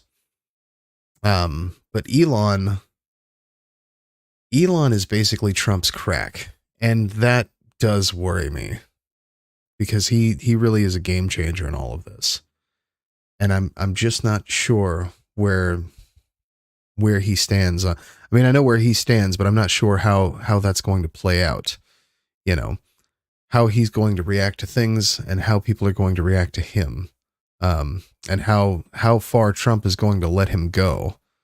I'm afraid it's going to be as far as he wants. That's my concern. We can play patty cake together as we wait for the MAGA guards to turn up the gas. Nicest guy on the left, but I will throw hands if you're a shithead. I mean, I feel that. I don't know. That's why I've been trying to be on my best behavior, you know, on Blue Sky. You know, we already made a little bit of a reputation on Twitter. Most of that, to be honest, was me being a smaller creator, being a smaller name, and associating with people that well, let's be real. I didn't have any kind of a community, and so the goal was just to integrate into a community of people that I already knew, and the larger community that surrounded them. The problem was, one of the key figures in said community, turns out, was not someone that I could trust as much as I thought that I could, and they're kind of the epicenter of a lot of that shit. And yeah, there are just a whole lot of weirdos that have nothing better to do but you know, start shit. So, you know, the big drama that I ended up involved in kind of came crashing down, and I did lose quite a few follows on that, because a lot of them were associated with the same people who had been slandering me for months. So, you know, we be trying to watch some of our P's and Q's on Blue Sky, but I think that's something that's really been helpful for me, and something that I've noticed that's different about me. I miss when Vosh did debates. I mean, stands in front of a firing line. If I can make one thing my niche, it's being an anti-debate bro. I keep hearing people say that. There was somebody I was listening to who was talking about having a debate with someone. Was it Prawn? I think it was Prawn who had called someone a debate pervert, and mentioned that whenever they debate someone, that they're doing the co-op thing. Which, don't get me wrong, I mean, I understand the various different ways of discussion or debate, if you will, and I don't know. I guess I see utility in all of those. I mean, for different reasons. You know, the the antagonist position. I mean, it's fun, it's exciting, blood sports. Everybody jerks off. It's a wonderful time. But I also do appreciate the cooperative, style. But I think that there's a time and a place for that,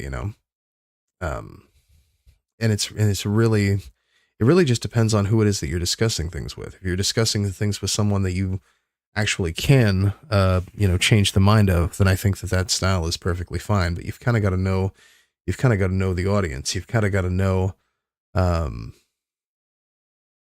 the other person in the discussion. If they're just a dipshit who's not, going to be willing to have an adult conversation, I mean, you can act in good faith for a certain point, and I'm perfectly fine with that. But after a while, you've kind of just got to lay down the hammer. Eventually the slurs are going to come out, and deserved. So, just generally, I don't know that he was speaking about anyone in particular, or that Prawn was either. I think Minnie was just speaking generally, and Prawn, I think, was talking about someone IRL, and just based on previous debates that they'd done with like friends. I know Minnie's done a couple of debates with some folks back like before I'd come across their channel, before I'd come across their content. I haven't actually heard Minnie do a debate yet, I don't think.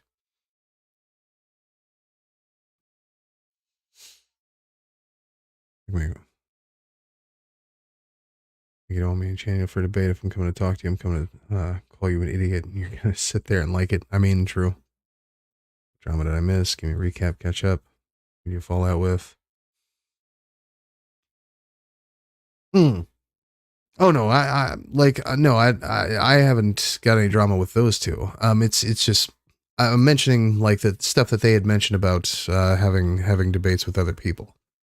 No, my whole thing was, God.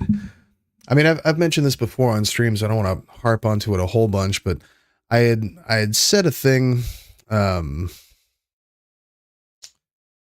I'd been seeing a lot of man. What's the best way to describe this here? It's kind of just in line with my greater messaging, right?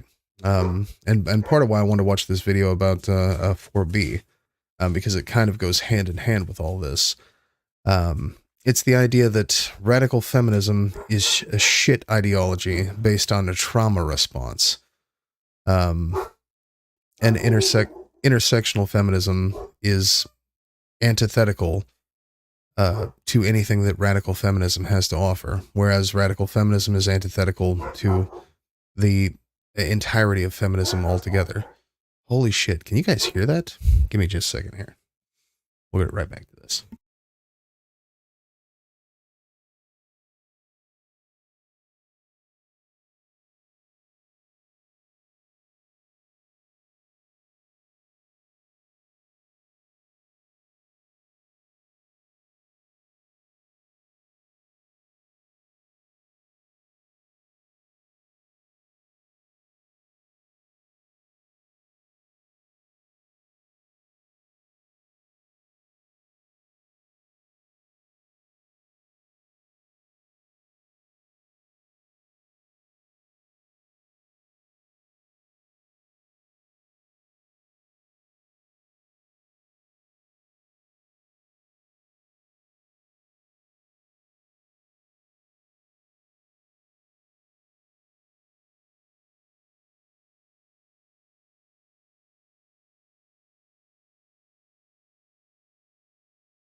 I mean, true. All right. So, yeah, All right.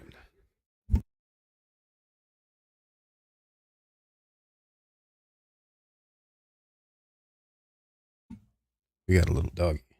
Where's she at? Okay. Whoa. A little product on that, I think. Holy shit. Okay. So, yeah, basically, my messaging of intersectional feminism goes back quite a long time. It's basically the only brand of feminism that I'd originally learned. Even when I was balls deep in the radical feminist community. Now, unbeknownst to me, that's what was being espoused at the time. But the main point of the messaging itself was that... Hang on a second.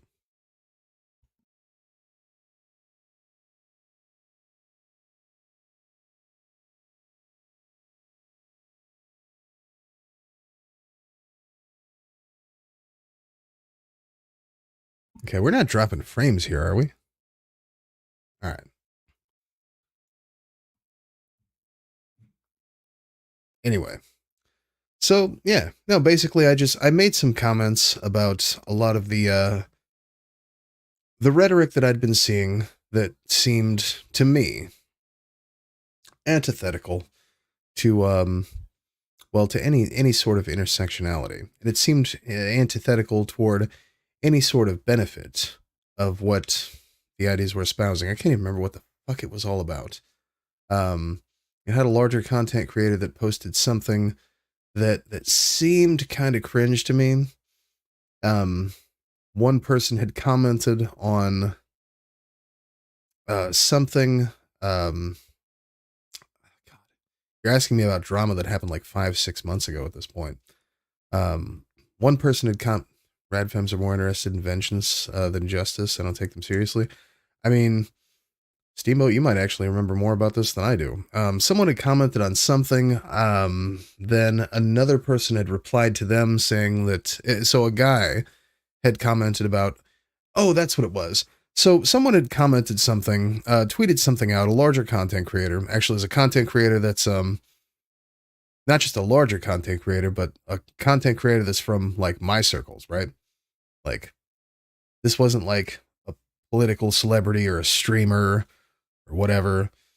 This is someone from my political circles, right? So, like, from here, actually.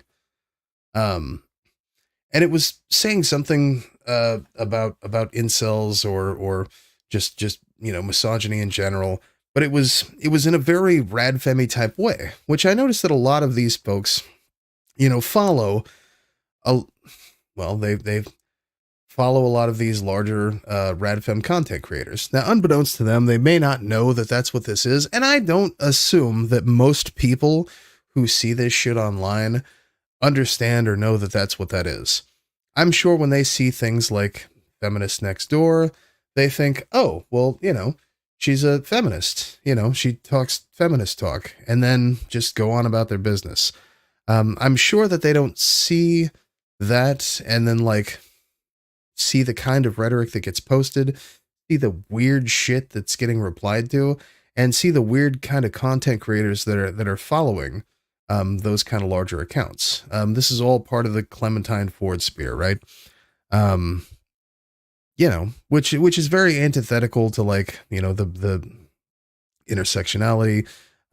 It's very Dworkin pilled, very Dworkinite type of you know, heterosexual sex is you know, coercive and therefore you know, the R word, and not the fun one we like to say on Twitter. It's very much that kind of vibe, lesbian separatism, right? But unironically. And I don't think that a lot of people who follow those accounts really know that that's what it is. They don't assume that that's what it is. I'm assuming that they don't know where that type of rhetoric leads to when it comes to, you know, considerations for non-binary people, trans men especially. Trans men who had previously belonged to the trans-inclusive radical feminist communities. have a plethora of things to say and commentary that will be very similar to the bullshit that comes out of my, you know, mouth. So that's a whole thing. Should get a sponsorship from Pepsi probably, but Red Bulls aren't on the budget right now.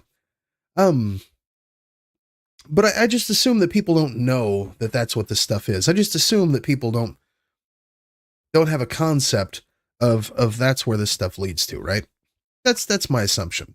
That it's harmless, and that at least they mean no harm in following this stuff. Literally Limbaugh-esque caricature of the man-hating feminazi thing. Yes, unironically, yes. Clementine Ford was kicked off of Twitter for the whole, you know, she's the kill all men lady. I think her tweet was something along the lines of, the reason that, you know, the worst thing about COVID was that it didn't kill enough men or something. It was actually a MGTOW who showed me this stuff. That introduced me to a lot of these larger communities, like after I had been a part of these communities and I didn't see like the greater, you know, sphere of this. It was actually a MGTOW guy who showed me this stuff, and I'm like, this is the exact same thing. And anytime that I would bring up, you know, trans people or, you know, trans men, it was always just kind of hush hush, you know, we're not talking about that. You're just looking for reasons to be mad. You know, and it's like, no, I'm trying to understand what the fuck we're talking about here. You know, we talk about inclusivity, but we're really missing a whole lot of inclusivity with this messaging, right? It just seems weird. It seems kind of icky, you know? Because I mean, and statistically speaking, trans men are more likely to be victims of SA than literally any other demographic. You know, than cis women or trans women. You know, statistically speaking, they have a higher rate of being victims of SA. You know, there are fucking studies on this shit. You give me 20 minutes, I could link that shit for you. I've posted this shit online already. You know, it's wild. Trans Cat Dad actually did a great piece on TERFs and the problems with TERFs and why hating men is transphobic. Always was, always will be. Oh my, this Clementine is not darling, that's for sure. Yeah, well, you know, and it's honestly, she's probably one of the least harmful of her followers who you know, espouse this stuff. But you know, because she's only posting on Facebook, she's a bit of a tanky these days, so I mean, I don't know who's actually taking her seriously anyway. But you know, like MREZ is one who, you know, has a pretty large following of people who have significantly larger followings, and she's kind of the epicenter of a lot of this stuff on, at least online and on Twitter. And so you'll see like accounts with, you know, 100,000, 200,000, 50,000 followers, basically just, you know, giving the same talking points that are things that she's tweeted about for the last, you know, 10 years or whatever. And you know, you'll see it on Twitter, you'll see it on Facebook. I don't see it on Blue Sky so much because I'm pretty sure we just don't deal with that shit over there. But basically, that's all Threads is. It's just bot accounts and accounts that post like bots who just to post that kind of shit. It's insane. It's completely fucking mad over there. I hate Threads. Threads was a mistake. They should just shut that shit down like yesterday. It's so bad. But I have no idea what else Threads is, because the only thing, it's like Twitter. Like I don't know what the point of Twitter is, because all I see on Twitter is car crashes and memes about alligators and ducks with snakes wrapped around them, and then Elon Musk. And then like I see the occasional trans person making fun of Matt Walsh every 35 tweets that I scroll through, and it's just more of these goofy bot accounts. Threads, it's just, you know, why are men blah, blah, blah, blah, blah. And then some fucking incel being like, well, you know, if men blah, blah, blah, then why do women blah, blah, blah. And I'm like, holy fuck, you fucking people belong to each other. Like, you deserve each other. Holy shit. Like, this is this is the space that y'all just need in life. This is the only discourse that we have available here. I have no idea what else happens on Threads because that's all I see anytime I get on Threads right now, and I will find incel, radfem, actual turf, incel, radfem, actual turf being quote tweeted by a radfem that doesn't know this bitch is transphobic. I'm like, holy shit, that's crazy, dog. I don't know what else is going on there because that's all I see. I'm sure someone's posting cat videos, but I would never know. I'm just assuming here. I do miss the tankies. FC4 debate night. I want to see you tear into some dummies. I mean, I probably need like 49 fucking Red Bulls and like way more fucking time to do any research on any topic. I feel like my brain is completely dead right now. The last couple of times I've streamed, I've just been, you know, and it's probably because I'm streaming later at night. I would really like to stream like earlier in the day. I think that's, first of all, I think that's when most of my, you know, the folks who follow me and comment on my shit and who would see my posts talking about going live, I think that's when most of them are awake anyway. It's like the earlier parts of the day. It's just that I know you based motherfuckers are only up at night. You bunch of fucking nighthawks. But yeah, so long story short, saw some posts like that. Some guy was like, ew, incels are icky. And then some other psychotic radfem responded to him and was like, you need to handle your bros. This is just your fault because you're the wrong pronouns. And I'm like, holy fuck. That's your response to this guy who's like, incels are icky? Like, have you ever even tried to discuss anything with an incel? They're fucking insane. They're literally fucking insane. And you're acting like this guy's the king of the incels. Like, holy shit, what does this do? What is the fucking point of this? Like, what is the fucking point of your feminism? It means fucking nothing. Like, holy shit. I'm out here trying to be like, okay, so we take these fucking MGTOW dipshits and you know, we re-educate them. I don't know, we chain them to the fucking to a rock and we beat them over the head with logic and feminism, you know. Because there are a lot, most of the issues that MGTOWs have, with feminism and the woke DEI blah blah blah, matriarchy agenda, is unironically just patriarchy, just reaching around and biting you in the ass. It's a class distinction, it's capitalism, and it's patriarchal capitalism that has got you by the boo boo, sweetheart. That's it. That's literally it. That's all it is. And you can convince people of this. It is possible to convince people of this. Believe me. The MGTOW who showed me this, who introduced me to Clementine Ford in the first place, when I mentioned, oh yeah, you know, I used to belong to this feminist community, I decided it was a good idea to defend trans women, and they decided that I was basically you. I decided that, you know, this would be a good time to mention that, hey, you know, maybe all you fucking motherfuckers, you know, all you goofy tradwives worried about sports who didn't give a fuck about the WNBA, you know, maybe shut the fuck up.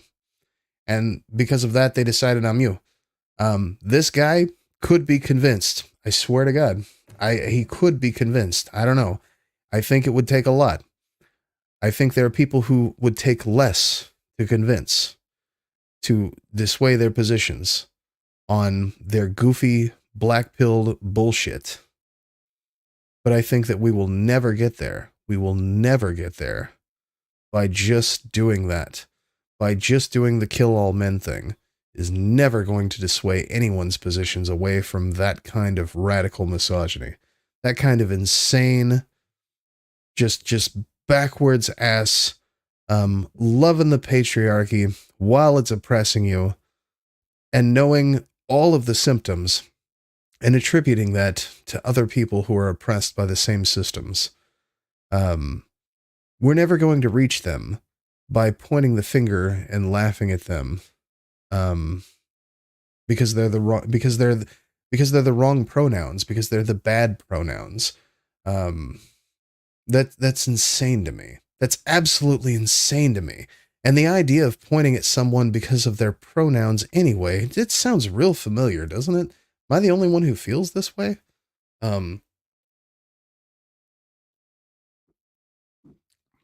It sounds very much like familiar. It sounds very much similar to like a position that J.K. Rowling has, actually. I feel like Brianna Wu has something to say about this, you know? I don't know. And since then, I mean, so that happened. I made some comments. I was very I did more than I did last time, okay? I was very brash. I got a good talking to from some people that I do respect, who were like, you were very annoying and loud about this. I can respect their opinions. I also agree that I probably was a little louder than I needed to be. Brianna who? Exactly. If you're on Blue Sky, that's the question. But you know, Steam was there. I will agree that I was a little louder than needed to be, probably. But also, you know, you've got character limits. I saw the thing and I'm like, who the fuck does this? And so, you know, maybe my response was a little bit harsher than it needed to be.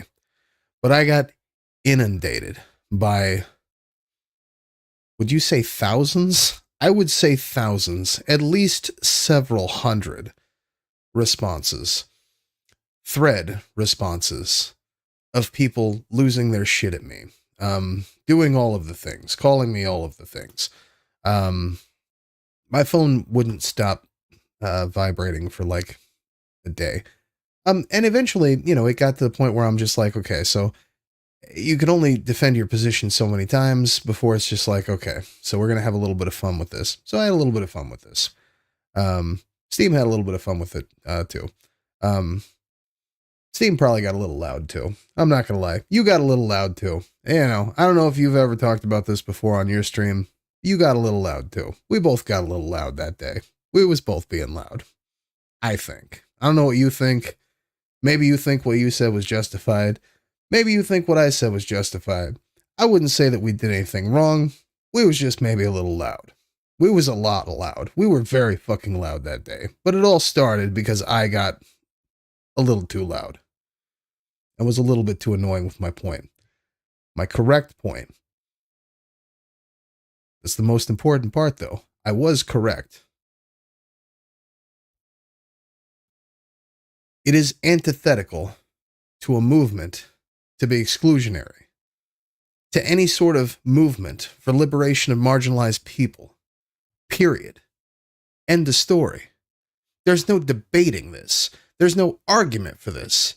If you have a movement that is in support of an oppressed people, excluding people from the conversation is fucking insane and antithetical to the purpose of your movement.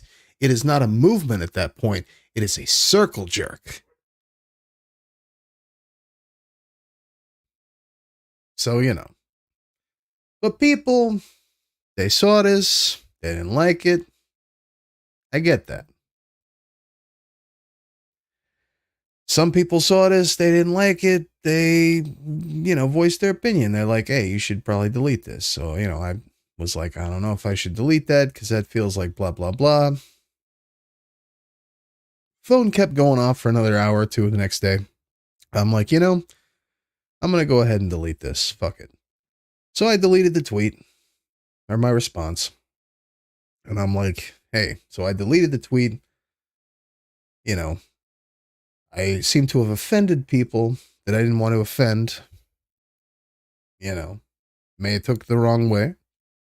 I didn't mean to offend anybody. In essence, what I was saying was still objectively correct. I was just being really loud about it, really annoying about it, going a little beyond where maybe I probably should have. I could have made my point and not been as vitriolic about it. I think that's a pretty fair way to say that. But my position is still correct. You know, the position of it's a fucked idea to shit on people in support of your movement, people who agree with you, it's pretty fucking stupid to shit on them because of immutable characteristics. BLM. I love BLM. I support BLM. I am BLM.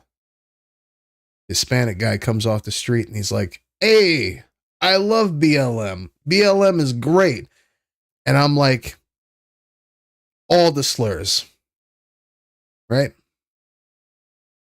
As I'm eating a taco. And the guy's Cuban. But I'm eating a taco. Right? You see where I'm going with this?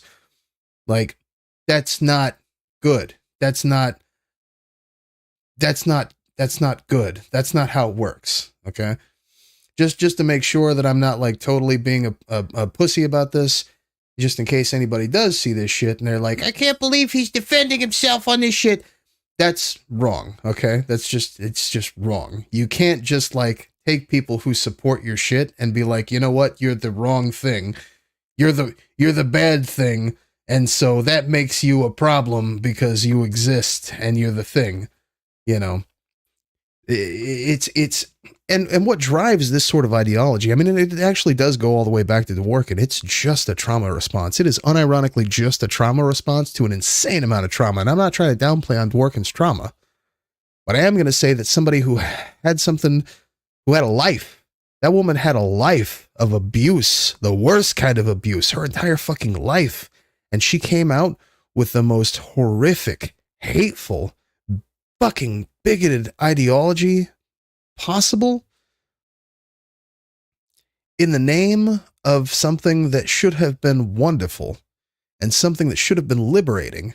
And at the end of the day, her, you know, lesbian separatism led her to be basically life partnered with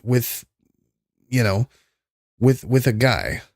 She was a closeted straight woman because of trauma. I don't know. I shouldn't say that.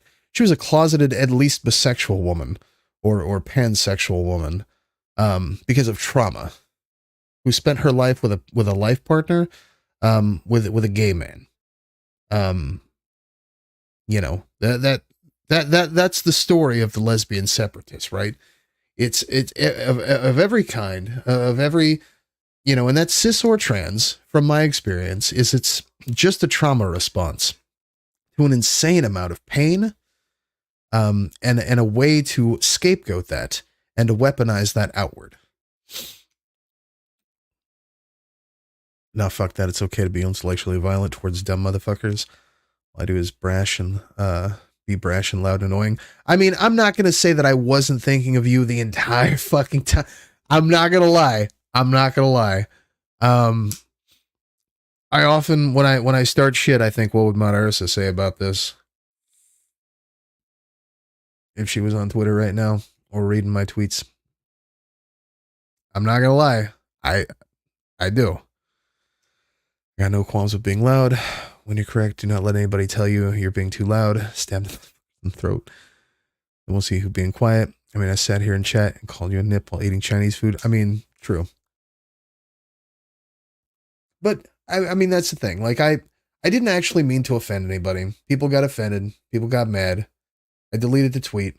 Some of the people who got mad and offended, who asked me to delete the tweet, stopped responding to me in DMs, decided to write fucking like 5-page essays about me, write a whole goddamn manifesto about how I'm the worst misogynist on the internet, and I claim to be the savior of feminism, and this went on for, I don't know, like a couple of days. It got to a point where I had a friend of mine reach out to me and be like, hey, the fuck is this? And I'm like, hey, you remember that thing I showed you? That's what this is. And they're really mad about that. And that person was like, well, did you explain? I'm like, yeah, I explained. And they're like, well, did they see? I'm like, yeah, apparently they saw, but they don't care. They're just mad at me now. And they're like, that's really weird. And so then this person went through and took the time to defend me and I was like, that's really sweet of you, but I can't let you take the rap for this, like you're getting shit on now for something that I said that I was still objectively correct on. And you think I'm so objectively correct on it, even though this person still agreed that this person disagreed with the way that I said it, but agreed with 100% of my positions. And this is the person who convinced me that maybe I could have been nicer about this, which I don't disagree with. So I, again, made another tweet, saying, hey, this is what I meant. This is what I said. Once again, was not trying to offend anyone. This is my position on this, and try to be as clear as fucking possible about what it is that I believe. And, yeah, I mean, we could try to be as clear as fucking possible about what it is that I believe. And yeah, ended up just getting getting a ton of hate over the next, like, I think 2-3 months or something. Like people just like, from behind blocks stalking my fucking tweets, still writing manifestos. I think the manifesto stopped after like the first month or something, but then, I'd still see, people would show me like tweets of whatever. And, like I remember one of them was I made a tweet about, one of my umphys on Twitter will post about, cause we'd lost, reproductive health care here in Missouri. That was a thing that did happen at the state level. And so we had worked basically all year, all of this year, which is the same year that all this shit happened. Just know when you think of me, if you're wrong, I'll be the one to tell you. I mean, true. But yeah, Steam, let me go ahead and get Discord loaded up here and we can do it. But we had worked this year to get Amendment 3 on the ballot, which was to restore at the state constitutional level reproductive health care in the state of Missouri. We got enough signatures for the ballot, so it was a ballot initiative, and now you can vote on it in November. So we're all pushing for that. And I had tweeted out, it's funny because like while we're promoting Amendment 3 here in Missouri, I've got one oomphy on Twitter in politics, in my circle, who is talking about, oh yeah, Amendment 3 and the loss of reproductive health is, something that affects my daughter and affects me and my daughters and my granddaughters and whatever. And, the loss of, I've got another oomphy on Twitter, who says shit like, oh, the loss of reproductive health care, this affects everyone. Because that person was trying to be inclusive. That person was trying to include, trans men, non-binary people, who would require reproductive health care services. Like that was kind of the whole point of her tweet. And I'm like, it's funny because I have one oomphy who says this and is like, women, like it's fucking 2010 or some shit. Which there's inherently no harm. It's just the lack of perception, like I think that we are in the year of our Lord 2024. I think it's actually a good thing when Democrats, when liberals recognize and accept the existence of trans people. I think this is like important or something. And people who don't seem to think that or whatever, or let me rephrase that. People who don't seem to think that recognizing that trans men and non-binary people require this kind of healthcare are the only kind of people I could think that would lose their shit about this. There's only two kinds of people I could think of who would be mad about that, and one of them's TERFs. But yeah, so, I tweet that out, and then there's a whole thing where I get quote tweeted or screen capped or whatever, and people are like, this is misogyny! And I'm like, holy fuck, stop it. My God. Like, what are you doing that's actually politically, effective? I'm just shit talking on Twitter, but I'm shit talking on Twitter about, bills that bills that my signature are on the ballot, sign up for when it was, still collecting in the signature collecting stage to be put up on the November ballot. What the fuck are you doing? Talking shit about, I don't know what, your feelings or something. And so that went on for a few months, but then I guess they got bored with it because I just didn't respond or something. They you know, the cancel culture, they get, you know, I mean, they get bored after a while. So me just not talking about it pretty much made it go away, but it was one of the most annoying things I've ever experienced online. My first cancellation by Radfems, that lasted about, I don't know, 3 weeks. And I just had a bunch of people unfollow me, and I had a bunch of people follow me. I got called a racist and a misogynist for supporting trans women. In this case, I was supporting trans men, and I got called not a racist, but I got called an incel several times. And yeah, I love that. Absolutely love that. But come to find out, a lot of the people who are mad at me anyway, they seem to be all kind of circling this like weird Betel community, which if you're not familiar with what that is definitely worth a Google. Imagine Radfems, but trans. So trans women who are following a radical feminist ideology. A lot of them circle in those kind of social cliques online. So I've since found that out, and it makes me feel less bad about it because it's like, oh, you're just like it's not just that it seems like you hate trans men, you do. Like that's your whole identity now. Is that you just hate trans men and you just hate non-binary people, and you think that gender non-conforming trans people, be it men or women, are you know, like you unironically Brianna Wu flavored. So I feel less weird about it, you know, knowing that they just have bad ideology. But I did feel weird about it for a while. And, you know, the slander and shit was like not wonderful because it did actually cause me to lose quite a few followers. So I had to go into, you know, different circles for that, to kind of regain followers and whatnot. But that's one of the wonderful things about me, is that I am versatile, and that I do fuck around in several different places online.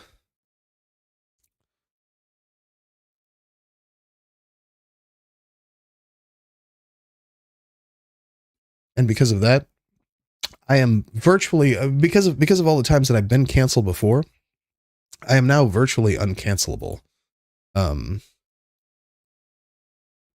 So that's a cool thing. That's a good little trick to have.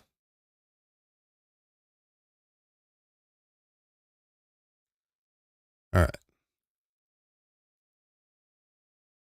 Go ahead and get this set.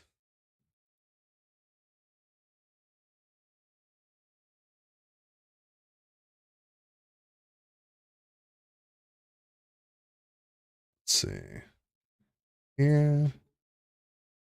And all right. Check. What the hell? Is that not working? Hold on just a second.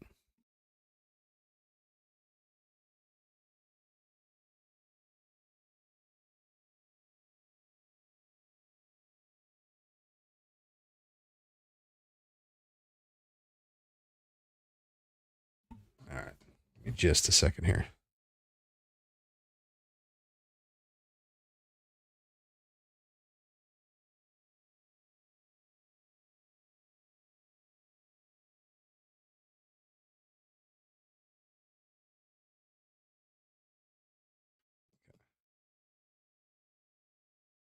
All right.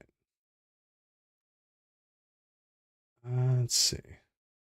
Don't know why Discord Stream Kit is not on, but yeah, Steamboat, if you want to jump on in, you can. I think I've already given you permission here in,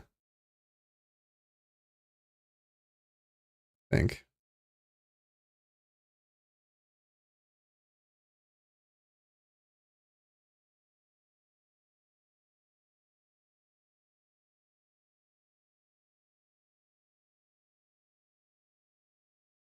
Let me check your roles real quick. Oh, all right. Now you should see screen time. You can just jump on in whenever.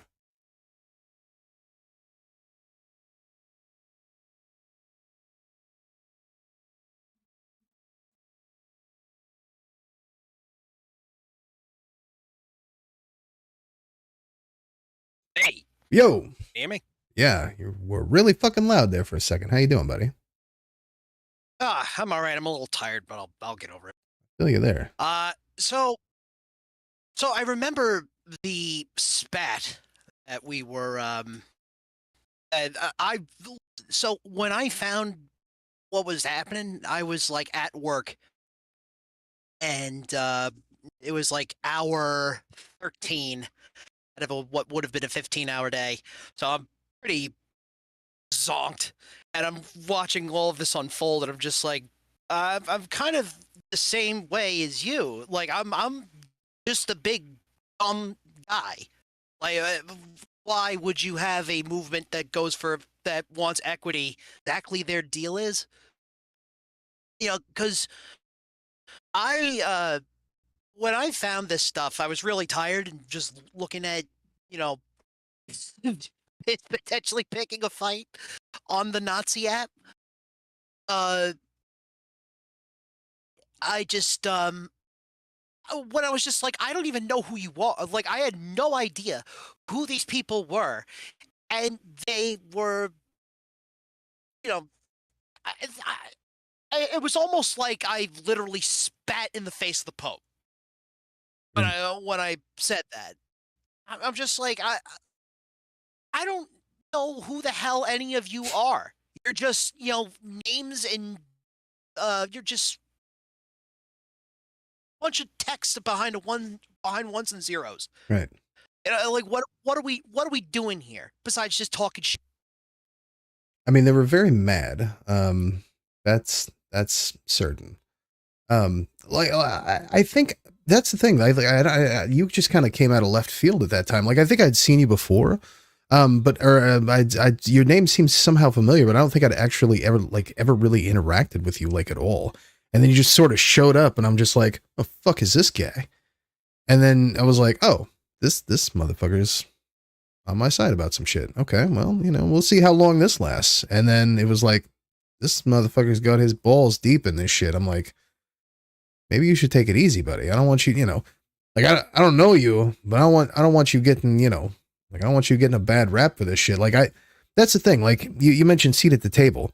Like, I feel like as far as seats at the table, like, I don't necessarily have to ask for a seat at that table. I feel like I've already earned my stripes.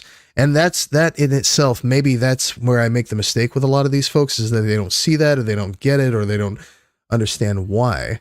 And part of that is because I had been a part of these, communities since 2016. I mean, that's just kind of a part of my lore, just generally, right? I'd been a part of these communities since 2016. I had, been with it since the end of Gamergate.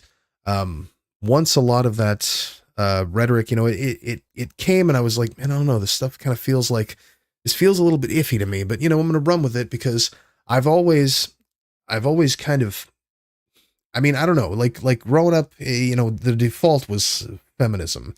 It wasn't like a specific thing, that, it wasn't like a choice that I did or whatever. It was just like, that was just sort of the default position that I had. Like, if you believe in egalitarianism, if you believe in these concepts, and you take something simple like, oh, well, women should be able to vote, own bank accounts, be able to own property without, having, their father, their husband, their brother, whoever, their fucking uncle, co-signing for them. Like, duh. That seems simple to me. It's like a no-brainer. But at the time, there were like other elements to this that seemed a little bit more sus, and I'm just like, I don't know if that makes me feel that comfortable, but like, this is how it goes, so we're just gonna roll with the punches. And that's what I did, and I was a part of this TIRF community for a while, and then like I say, that first cancellation for being in support of trans folks, really, I'd heard a lot about intersectionality, but I'd never actually seen anything that reminded me of it. It's a lot of binary when we're talking about the racial binary. And myself, I'm a cis guy, despite popular belief. And you know, but one thing I'm not is on a racial and ethnic binary. So I can see from that perspective just enough to tell that if we're discussing something like gender, we should probably be a little bit more inclusive, at the very least, to not leave people out of the table that otherwise should be. And that's where maybe I think I do have a little bit of a leg up on you know, where folks are having these discussions, is that I can see that. I'm not non-binary, but I can see that from a non-binary person's perspective, because I know what it's like to be not within a racial binary when we're having these race discussions. And I see the oppression Olympics. And I see literally entire communities getting whitewashed over because of it. And I just consider that when we're discussing things like feminism, when we're discussing things like intersectionality, a lot of, you know, the intersectionality seems to be missing in place of a power dynamic of oppression. And I feel like that's something that should be discussed. It should be something that is pushed back on when we just see this 1970s-esque battle of the sexes game show shit put forth by third wave feminists. And I think this is the Right. true inevitability of the fourth wave. Yeah, sorry, go on. Right. Oh, can you? Is my mic disconnected? Uh-oh. No, you're good. You're good. Uh-oh. Oh, thank God. All right, great. So Did you just turn your stream on, by the way? I did. I turned on my my virtual camera. Nice, nice. So I got my I hope my mouth is moving. I just set up the Christmas. Oh, damn it. My mouth is not moving. So I guess I'm just going to be a ventriloquist. So I'm just like a ventriloquist dummy. That's all right. You look great, you know. As usutal. Oh, thank you. Much better dressed than me. Oh, thank you. What a delightful angel you. I mean, you kind of nailed it. I only want to do what I only want to do the right thing. I understand. I have, like, you know, I'm short. I have my blind spots and shit. Yeah. But, you know, throwing the baby out with the bathwater, I'm with you. I don't think it does nothing and helps nobody. That's all I want to do. Right. And that was kind of my point, was that, you know, what is it that we are actually doing here? I mean, if we're looking to build a movement or have any sort of solidarity, or specifically, I mean, to espouse these ideals that will permeate for, you know, at this point, generations, right? Because that is what we're looking for, is to espouse something that will become a you know, the norm for the next generation. Right. Well, we've already fucked that up for younger millennials. Yes. We've already fucked that up for Gen Z, and now we're fucking that up for Gen Alpha. You know, you're I mean, Jesus Christ. We all got phones, you know, right around 2012, at the very least at the tail end of 2012. So, you know, your 13-year-old boys, you know, around the time that Twitter came out, and all of this stuff started getting thrown around on you know, on that website. And when this stuff started really hitting the mainstream, when the lesbian separatist portion of radical feminism started becoming the norm online, and online politics started becoming the discussion that we have, you know, at the starts of that. On the daily. Right. But to these kids, to the 13-year-old boys at that time, who are now, you know, in their, you know, mid-20s, early mid-20s, or, you know, later teenagers who are, you know, in their mid to later 20s, they saw all of that basically their entire lives. You know, for the last 15 years, they've been just seeing that, and that has been the norm for them. Yep. So it's not a wonder why all of these, you know, fuckers are you know, MGTOW, or following a red pill ideology, or you know, super misogynist now. I mean, it's not a wonder. On the one hand, they've got Steve. I mean, look at Gamergate in and of itself. I love when people misunderstand Gamergate and the effects that Steve Bannon had on this, because Steve Bannon is a key player in all of this. I'm sure you're familiar with Diablo. You probably saw how the origins of the SEC's regulations of like cryptocurrency really started in the regulations that they did on currencies being sold as securities, in games like Diablo 3 and what was the other one, Right. World of Warcraft and whatever. RuneScape, fucking, chopping wood and all that shit. Oh my god, I've came from the, not so much me, my brother. My god, he knew all of the scams. He didn't mean he didn't do them. He did. He was on the straight and narrow when it came to RuneScape. But yeah, there was all, that's probably one of the more infamous brackets out there. Right. Is the RuneScape shit. Well, and the SEC apparently had regulated a lot of those as a security. That's where Steve Bannon was making a lot of his money. Was by hiring these kids from China to go out grind, and to just sell this stuff. Play RuneScape. Yeah. Well, RuneScape, WoW, and I think Diablo 3 was the other one. I mean, this is all this you could like literally pull up the wiki on this shit. It's insane. But I guess that's where he made a ton of fucking money is off of doing that stuff. And that's where the SEC started getting involved in, unconventional securities and whatever. And that's by the time we got Bitcoin, they already had a format to be like, oh, this is how we're going to regulate this, Yep. That scans. That totally scans, considering too, all of the recruitment for these right-wing weirdo movements are done online, and they're done through games. Because if you're lonely, which most of these kids are, what else do you have to lose? Especially considering that you don't really know what it was like back when, the guy you're looking up to, really you're just a customer. The snake oil salesman is telling you that you have to do A, B, and C in order to get X, Y, and Z. Well, and And kids in America have fucking nothing. Zilch. Zero. That's why kids are on their phones. That's why they stay inside. Where the fuck are you gonna go? Going to the movies now is like a $50 experience. That's the thing. It's not just going to the movies. You have to pay for a goddamn experience. Well, now it's just more and more ways to squeeze money out of these kids. And that's, they don't even know.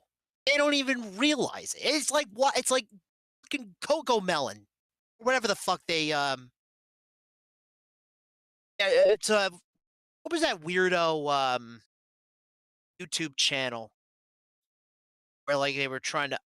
It's like Ryan's World, or like this kid Ryan opened a bunch of toys, but really it's just like kind of just selling the toys at that point. Not 100% on that one. Yeah, I was gonna say you're in a location. Keep in mind, where you guys probably actually have those sort of options. Out here in the Midwest, is small rural communities. If you want a third place, fuck you. First of all, you're wishing that you had a place to go waste a ton of money, because those don't even exist. They never existed for the kids, but now third places don't exist for adults. We're having to resort to going online, creating communities out of local people who may or may not. We're resorting to Facebook is what we're doing. Finding groups of people who may or may not have the same interests in us, and then going and finding unconventional locations to have any sort of social gatherings at all. So I wish for the kids here, but they don't even have that option. I mean, boomer posting aside, that is definitely a discussion we could have. I did want to add that with this, holy shit, I lost my fucking train of thought. God damn it. You got me stuck on the third place thing. That's a conversation starter and a half. So by the time they're ready to turn by the time they're ready to turn the games off, though, that's the thing. Steve Bannon's there with Breitbart, ready to collect them for the rest of the alt-right party.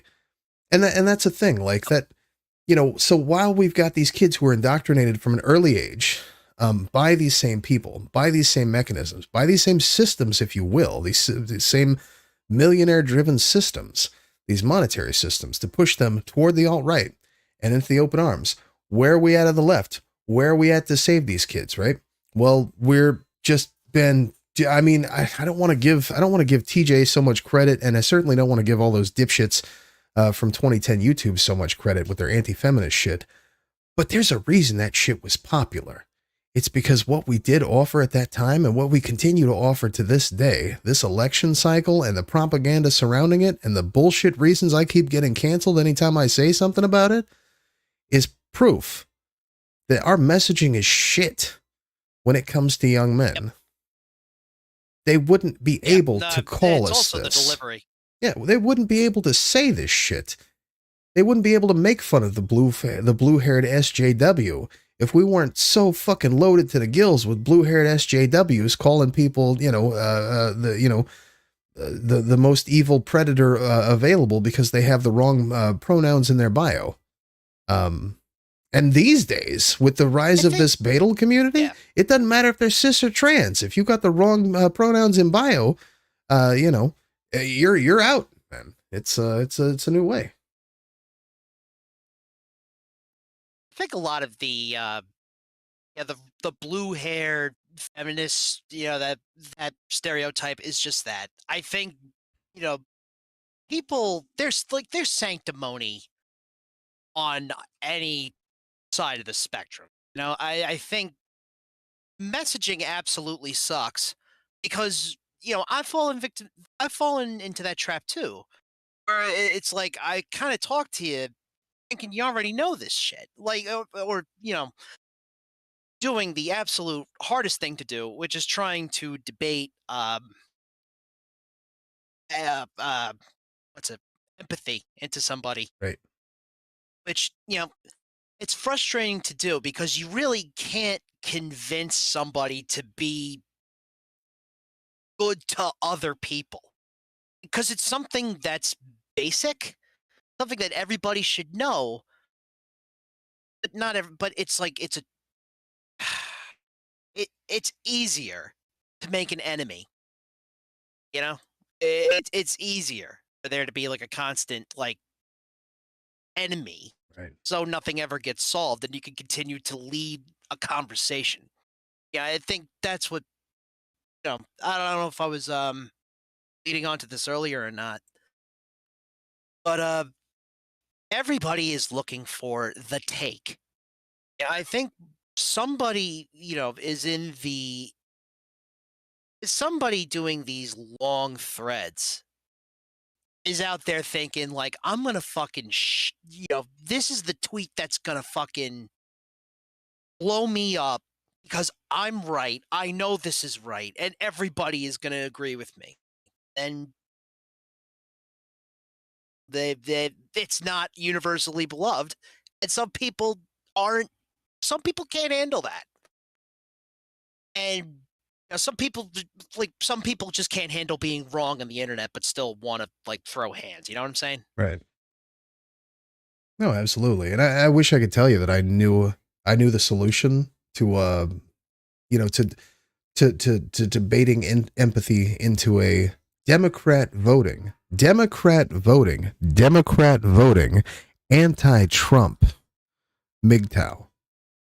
I wish I knew the formula for debating Empathy into a Democrat voting, Trump hating MGTOW, black pill, anti-trans. Now, because I'm a big idiot, what is MGTOW? Men going their own way. It's basically the end result of the incel. Really. Imagine 4B. Imagine 4B for men, but it's a little older. So, living a doctrine of bros before hoes. No hoes. Only bros. No hoes, period. Oh, I gotcha. Yeah. They don't even factor into the equation. Well, here's the thing. Some MGTOWs will actually be in steady relationships with a girlfriend, wife, fiance. It's just a philosophy, a concept that they believe in. So according to Wikipedia, my favorite source, Men Going Their Own Way is an anti-feminist, misogynistic, mostly online community that espouses male separatism, again, 4B, but for men. Literally, radfemism, dworkinism for bros. From what they see is a gynocentric, love that, society, and that has been corrupted by feminism. MGTOW specifically advocate for men to avoid marriage, committed romantic relationships with women. The community is a part of the manosphere, blah, blah, blah. Like other manosphere communities, MGTOW overlaps with neo-reactionary alt-right movement and has been implicated in online harassment of women. So, yeah, it's basically just the concept of we are so black-pilled about all this incel shit and about all of this, kill all men shit that we want nothing to do with women at all. Feminism is bad, and we don't want to talk about it. We don't want anything to do with it whatsoever. But anytime I have a chance to attack it from a safe space, I'm going to. That's their whole MO, right? They think What that a miserable way to live. well, all of the ways that feminism, or all of the ways that patriarchy affects them, they find that as a cause of feminism, but they're not. Let's say they're not as reactionary to it as incels, but they kind of are. It's just that they're more passive about it, but they're passive aggressive about it, Right. But I see. again, some of them that I've come across are anti-Trump, pro-Democrat, pro-liberal even. But if I could tell you the secret and the sauce on how to debate empathy into these guys, I would. I don't know how to do that exactly, but I will tell you that it is a fight worth having. It is a process worth delving into, simply because they are anti-Trump, they are pro-liberal, they are Democrat voting. It is a conversation worth attempting. It is something that should be fought for. They're dipshits. They are transphobic, from my experience, not all, but the ones that I am aware of. They're transphobic fucking morons who think that Gabriel Garcia is a man, like a cis man, like I'm a cis man, who is LARPing as a woman while she has a vagina. I mean, it's these kinds of people, they're that kind of painfully weird and transphobic, that they're just like outside of reality and outside of anything Also, they have a but massive, propaganda. they have a massive crush on him. I mean, They love him. she is They tall love and him hot. so much, but they never want to admit it. I mean, she is tall and hot. She could definitely crush a motherfucker. I think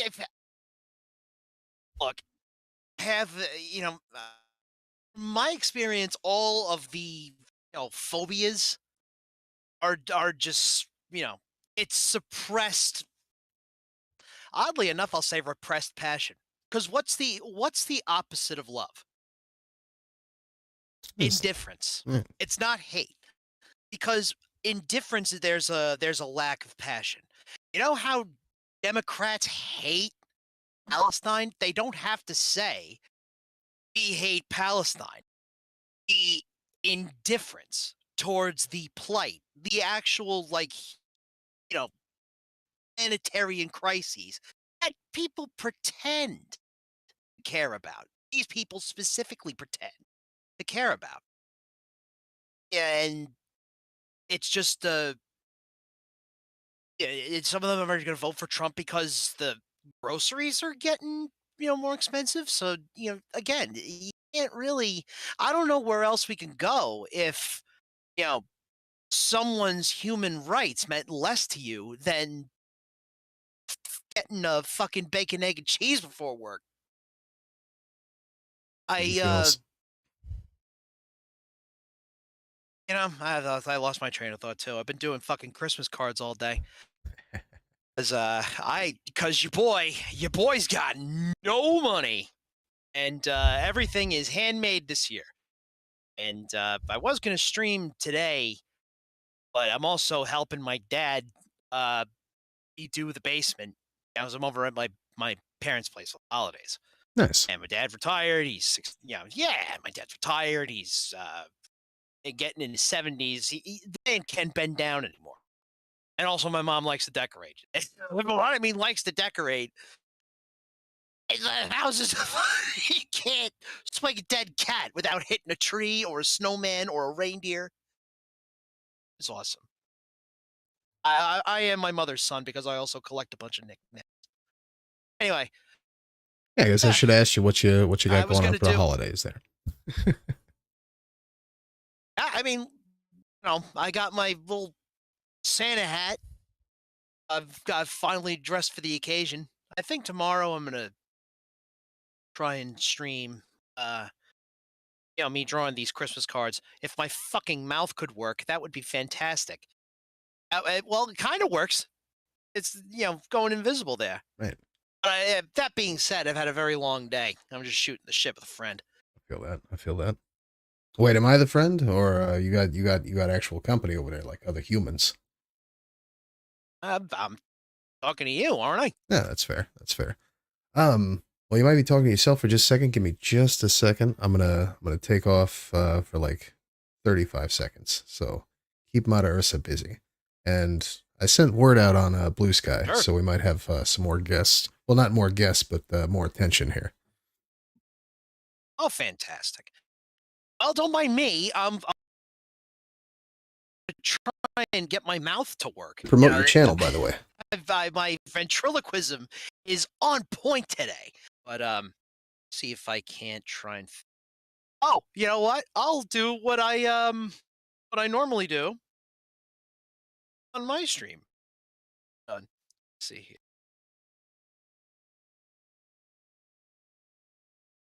See. Here, hold on to that for a moment.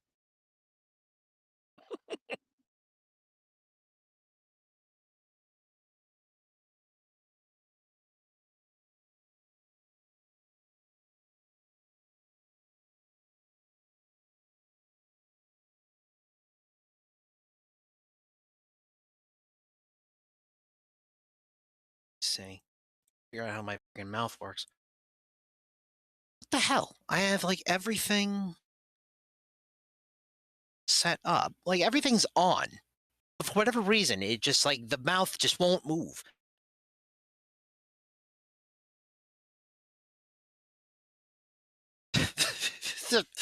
Don't talk! The mouth doesn't move, it looks fake! What the fuck? I'm still fucking... Man! Like the worst day of my life. What the hell happened? Like my fucking... Because it all happened when I put on my friggin' Santa hat. Tell me my fucking hat is cursed. Oh, that would just break my little heart. I worked so hard on this thing. Damn it.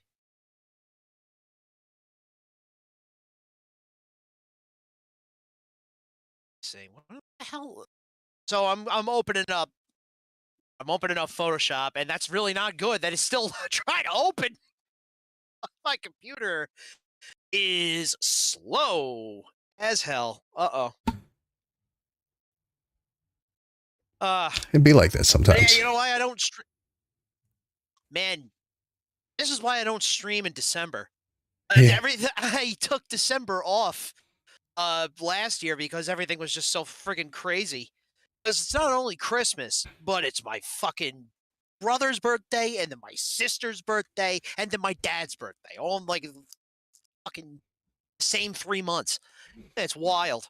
So we get very, very busy around here. Jesus. And then, and then work comes back soon. Jesus Christ, I've been out of work for a little bit. Slow down because it's the holidays. It always, because all the shows like to go on hiatus around this time. I figure that's the best time to stream, right? Everybody else is, going off to like do normal stuff. But then the viewers, they're still going to need something to do in the evenings or the mornings, right? And but I still gotta. I'm still helping my dad with the basement. Fortunately, it's done, which is fantastic. You know, I got to help him with that. He hired a guy to help him with some of the things that required heavier tools, but he's a Trump guy, and this was his friend from childhood. So he's watching, you know, his friend help him fix his basement while his brain actively turned to soup. It was just like he was saying, like, you gotta fucking warn me if you this fucking stupid. Jesus. Like the trade unions are only existing to help China. Christopher Columbus did nothing wrong. Oh my God, he had all the hits. I'm watching my dad take breaks. He's coming out, and he's just like, I can't fucking do this. I need this guy out of my house. God. Oh man, it's you know, very funny. But it's always very, very busy around this time, just like real world shit. And also, my God, last year I got the SADS real bad. Oh, you know what? It's just not happening. My mouth is just not functioning today. I'm not gonna, you know, not gonna waste everybody's time on here. Yeah, I feel you, Get buddy. it to work. I mean, this time of year, I think that kind of goes around, you know. Oh yeah. I mean, you know, you've got the dreary weather, the lack of sunlight, the lack of social ability, mostly because of the weather. Oh, bro, tell me about it. And even the shopping experience, my God, you know, it seems like it's almost impossible to get out. And, you know, I'm kind of concerned about how the next few days are going to go, you know, after the holidays, making sure that I've got like everything that I need, because I know that all the fucking stores are going to be closed, you know, so groceries, forget about it, you know, fuel after a certain hour. It's the one blessing. The one blessing of not having any money. Everybody just knows, like, you're not getting shit from me this year. It's just the reality. Right. That's why also that's why I fucking, even if it's handmade, you know, I still want to, you know, still got to give something, you know? Right. No, I feel that. Yeah. Trying to figure out exactly what to do for my freaking sister. I think I'm going to get her like an emergency layer kit for a car. You know, that's what people need. Man. Yeah, I didn't, you know, because I've you know, moved so much, like I hadn't even really been prepared for all this stuff. I'm more just to, you know, kind of stoked that, you know, this stuff for work is working out a little bit more for me. You know, like I've literally been waiting for so fucking long for these contracts to come back up. Like they've got me working regular hours now. So I'm like super thankful for that. Yeah. It seemed like for the longest time I would. Oh, go ahead. What were you doing? General contractor? No, I work for a, I work for a, let's say it's a financial company, a big one. And McKinsey. The work has not been, you know, it's not been as available as I would otherwise like it to be, you know. So I've kind of just been getting by, and you know, the hours have been shit for as long as I can remember. And, you know, this time of year, I expected it to be in a few more weeks before things started picking up. And all of a sudden it's like, oh, well, you know, we're doing a full ass day today. All right. The next day, oh, we're doing a full ass day today too. No early layoffs. So I'm like, well, this might just be the way this is for a little while. Kind of excited about that. Get back to normal. I miss that. It's been too many months since I've had like a normal paycheck from this fucking job, you know? Dude, this is the, okay, so I'm kind of in the shit. So not only, right, we had the writer's strike in the summer last year. That's when I started streaming. This started as something for me to do during the writer's strike. and then I made the mistake of falling in love with it. It's the strike that I didn't work until like February of this year, and then that had been spotty. And we were renegotiating the local 52's majors contract, and that took another few weeks. And now this is the first holiday after 2 major rounds of negotiations. So, not making any money right now. So much so I'm looking to, try to get a second job somewhere. Yeah. That's crazy. And that search is going about as well as you think. So you say writer's strike. What is it that you do? I mean, don't dox yourself, but I'm a electrician. So, yeah. So basically, that's like a real job. You need writer. Yeah, you need writers on set. You need the script supervisor, and then you have the writers working in the office. There's a lot of moving parts, and because you can't have a set without a scripty. IATSE stood by the Writers Guild. We all went on strike, and writers went on strike. IATSE, obviously stood in solidarity. And there was a major work stoppage. It affected everybody. It was crazy. It was, we were out of work for months. So consider that the strike lasted from May to November, and then nothing picked up because it was the holidays. And it didn't get going until like February of this year. Everything's been trickling in. Yeah, dude. Everything's trickling in, as slow as it can be, because now we're all living life past, post negotiations. Right. And it's not like it's a public sector kind of job, like if it's like a plumber or engineer, shit like that. It wouldn't be so bad. Then it would absolutely be you just gotta more or less put the fries in the bag. But this is the film. This is the pictures, baby. Now we are at the whim, at the mercy of these fucking producers. Better for worse, that don't care about us and would rather like watch us die than give us fair working conditions. Jesus. Yeah, man.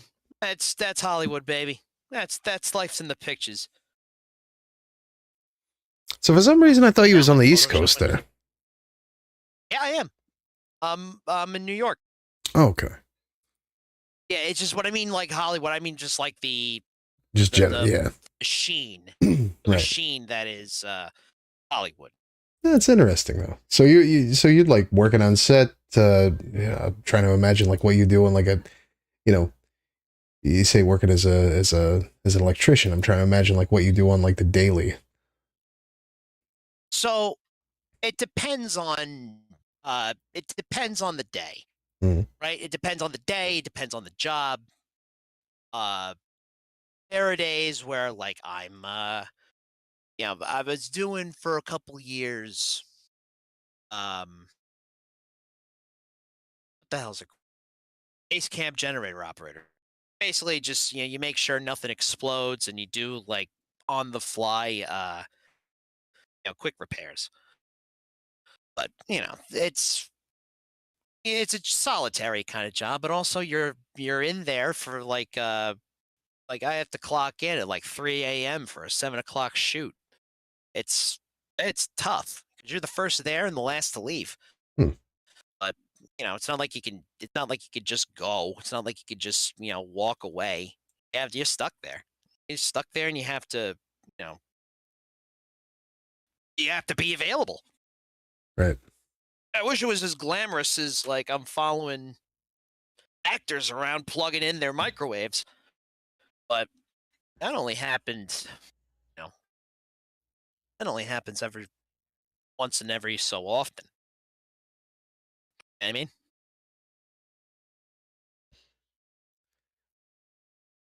Yeah, that would be interesting. I mean, like say, you know, an electrician, like that's, you know, you say electrician, I'm thinking, oh, he's working in houses, you know, doing this kind of thing. You know, you're talking, this is a little bit outside of what I initially imagined there. That's pretty neat though. I mean, you get a chance to go out and, you know, really experience something that, I don't know. We ain't got that kind of thing down yonder. So, you know, that's pretty impressive. You know, that's kind of the thing. I wish there was more work in other parts of the country. I really wish that there were more incentives for filming in other states, because it's like there's only a handful of cities that are doing this. Hmm. You know, that are really doing this consistently, making TV shows, movies, and you know, having big projects come. You know, there should be like I would say there would be big old film studios in Branson, Missouri. Yeah, there should be. Yeah, it's there should be, you know, more jobs, man, more work. Right. Like, not to be well. I am meaning to be crass. When's the last time we made a car worth a fuck? Like, what's our main export? War and entertainment. You know, we got to keep the machine pumping. So why not put, you Why know, not invest in that? Right. sets? It's like, why not create like a whole, you know, having a set number, like a limit of jobs is such a fucking stupid myth, because there's no such thing as like job creation. There's work to do. You know, it's not, you know, I was going to sketch something on on camera with you, but unfortunately it's just not working. Everything's going wrong on my tech end tonight. So I wish I could be a little more visually entertaining. I wanted to, you know, wanted to get my Photoshop window out. Oh well. Oh, no worries. I'm just making shit up as I go along. Oh, dude, me too. I figured, you know, tonight was just you know, you're just testing to see if this worked, and I can safely say that my shit doesn't work. So, but yours is working great. I appreciate that. I'm actually really surprised because, well, you know, as I mentioned before, I'd recently relocated. Madarissa says that I'm getting a little choppy every 20 seconds or so, and I can kind of see that frames are dropping and shit. I think it's probably just Discord, to be honest. I can hear it too, but I think it's just Discord. Well, you know what? I didn't know you were in the. Oh, go ahead. What's that? Huh? Who? What? Right. Huh? Yeah, I tried using Discord Stream Kit because it seemed like a cool. Hello? I'm kidding. I was just fooling. Okay. I tried using Discord Stream Kit because it seemed like a cool idea. It seemed like the thing that a lot of you know, streamers were using, and it looks cool and whatever. But you know, honestly, just depending on, I guess, if you have more than one you know, speaker or whatever, it's a little bit more useful. But most of the time, I only get like one person who comes on whenever I do. I've not had like too many group discussions, you know, so far. It's not like I stream that often, but now that I know that I can, I guess, and it's not like the worst experience, at least as far as I can tell, it does seem a little bit choppy from my side here. We are dropping a lot of frames, but I think that might be able to get cleared up just by maybe using the browser version of Discord. Yeah, I mean, I'm doing pretty okay on the website, so I think you're right. It might be the program Right. itself. Well, Stream chat. yeah, that's the only way to. Let me see here. I'm gonna try something. Try jumping in over here and see if that doesn't make a difference.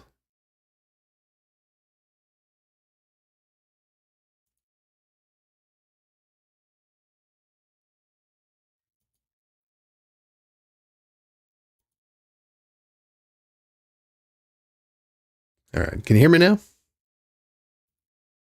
Yes. All right. I'm going to try closing that out and seeing if we can't do something different here.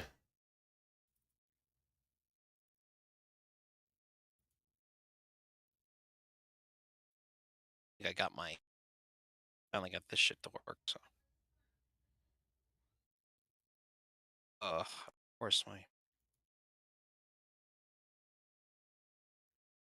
window capture. Get out of here. Window capture. Oh, there I am. My God. Huge.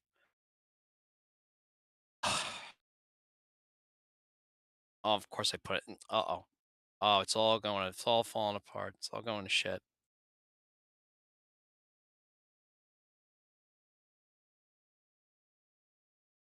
Hey, so you still there, brother? Yeah, I'm still here with you. All right, because my computer fucking froze. If Oh, can believe God. it. Okay, so yeah, so what's happening is I can see my top monitor just fine.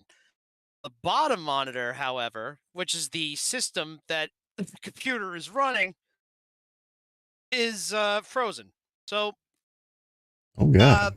I think I'm gonna wrap it up here now that everything is completely fallen apart on my end. now that the time bomb has officially exploded. It's probably for the best. I gotta go to fucking bed. Fair enough. Fair enough. Fucking wiped. So yeah, I mean, it's, well, you know, but to wrap it up then, did you have any last words or final thoughts you want to include? I mean, when you originally asked to jump on, it kind of shocked me there. I didn't know if, you know, what you had on your mind specifically there, about that interaction or about any other interactions you'd seen.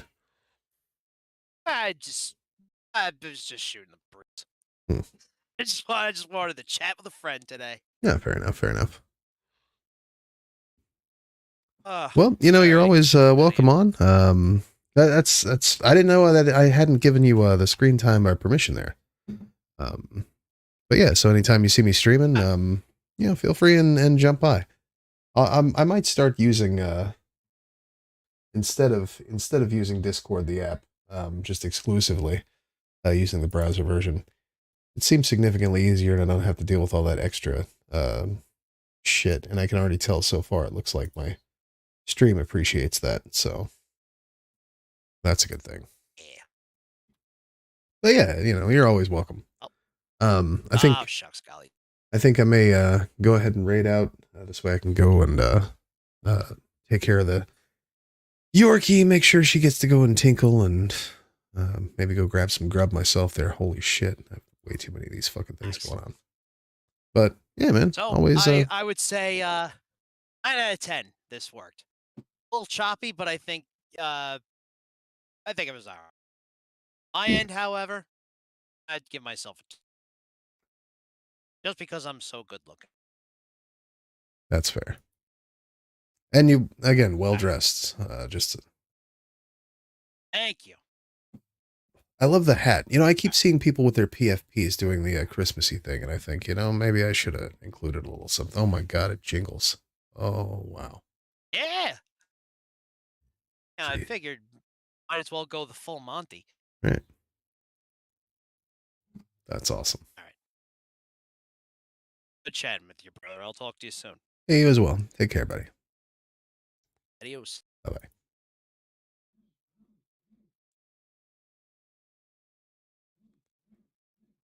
All right. So we got his ass. Steamboat. Think we showed him some trick or two. How the hell? Where is this even? How do I turn this shit off? Oh my God. See, that's the problem. I should have this stuff set up already, but we don't. And so now it's like, which one is it? I thought it was this. Is it not that? It's not that. So which one is it? Oh my god, you've got to be kidding me. Of course, I have everything turned off. Okay, so here's the sub. Alert box. That.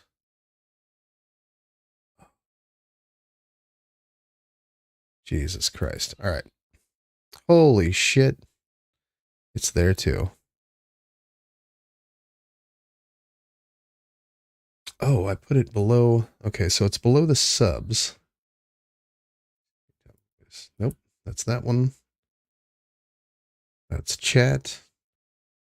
Where the hell is that? What? Did I put that in the sub box? Oh, no way. It is. I put it in the sub box. That's great. I love that for me. All right. So now that is out of the sub box. We've got way too much going on here. That's probably why we're lagging. We got so much fucking going on here. All right. Oh man, what a schmuck that guy was. I know, right? God, can't believe that guy. Now, we love Steamboat. He's pretty great. And like I say, based shit poster also. If I had been more prepared for any sort of conversation, with copious amounts of caffeine and things, but I will say, as I've not been streaming at all for the last like 2 years, I think we're getting better. I think we're doing a lot better. The audience seems smaller than it used to, but I think the quality of the streaming is definitely getting better from the last 2 streams. Even though our panels are getting smaller. All right. So here's what we're going to do. Everybody who is watching on Twitch, maybe, I guess just stay there. If you're on YouTube, I don't know what the hell you're doing over there. If you're watching over on, what is that, Facebook, we also stream on, I think, sometimes.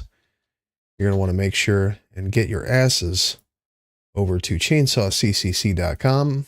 Last roll call here. You can go to chainsawccc.com/memberships. Show some support. Support your boy for as little as $5 a month.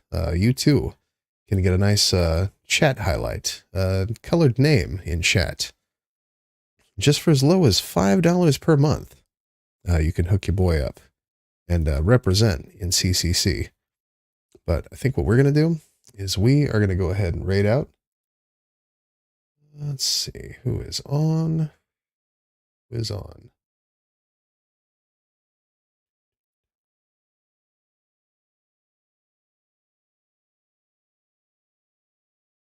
Okay. Looks like Boy Meets Mini is on. All right. You know the drill. When it comes to raids, you make sure you show up over there and tell them, hey, how you doing? Looks like Mini's playing Euro Truck Simulator 2, which we love Boy Meets Mini. Boy Meets Mini is a based streamer. Super awesome. So get over there, say hello. Tell Mini you love him. And yeah. I appreciate everybody for showing up and stopping by, saying hello. I'm going to try and stream more often. Now that I know that everything works, I'm actually super excited to know that we have enough internet signal at least to stream it all. This is great news. I love that for me. I love that for us. I love that for you guys, actually. This is super good news because this tells me that that whenever we do stream, it's gonna be basically back to the way things were before, except more chill and more cool. Plus, hang on.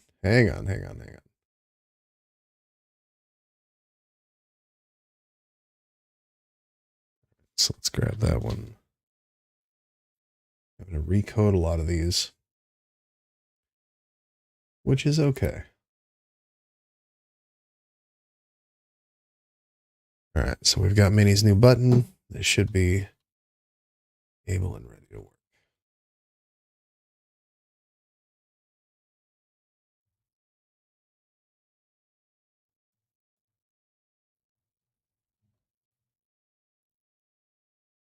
All right. But yeah, I like the idea that we're going to be able to stream more often. Give me your money instead. True. Don't support him, support me. I mean,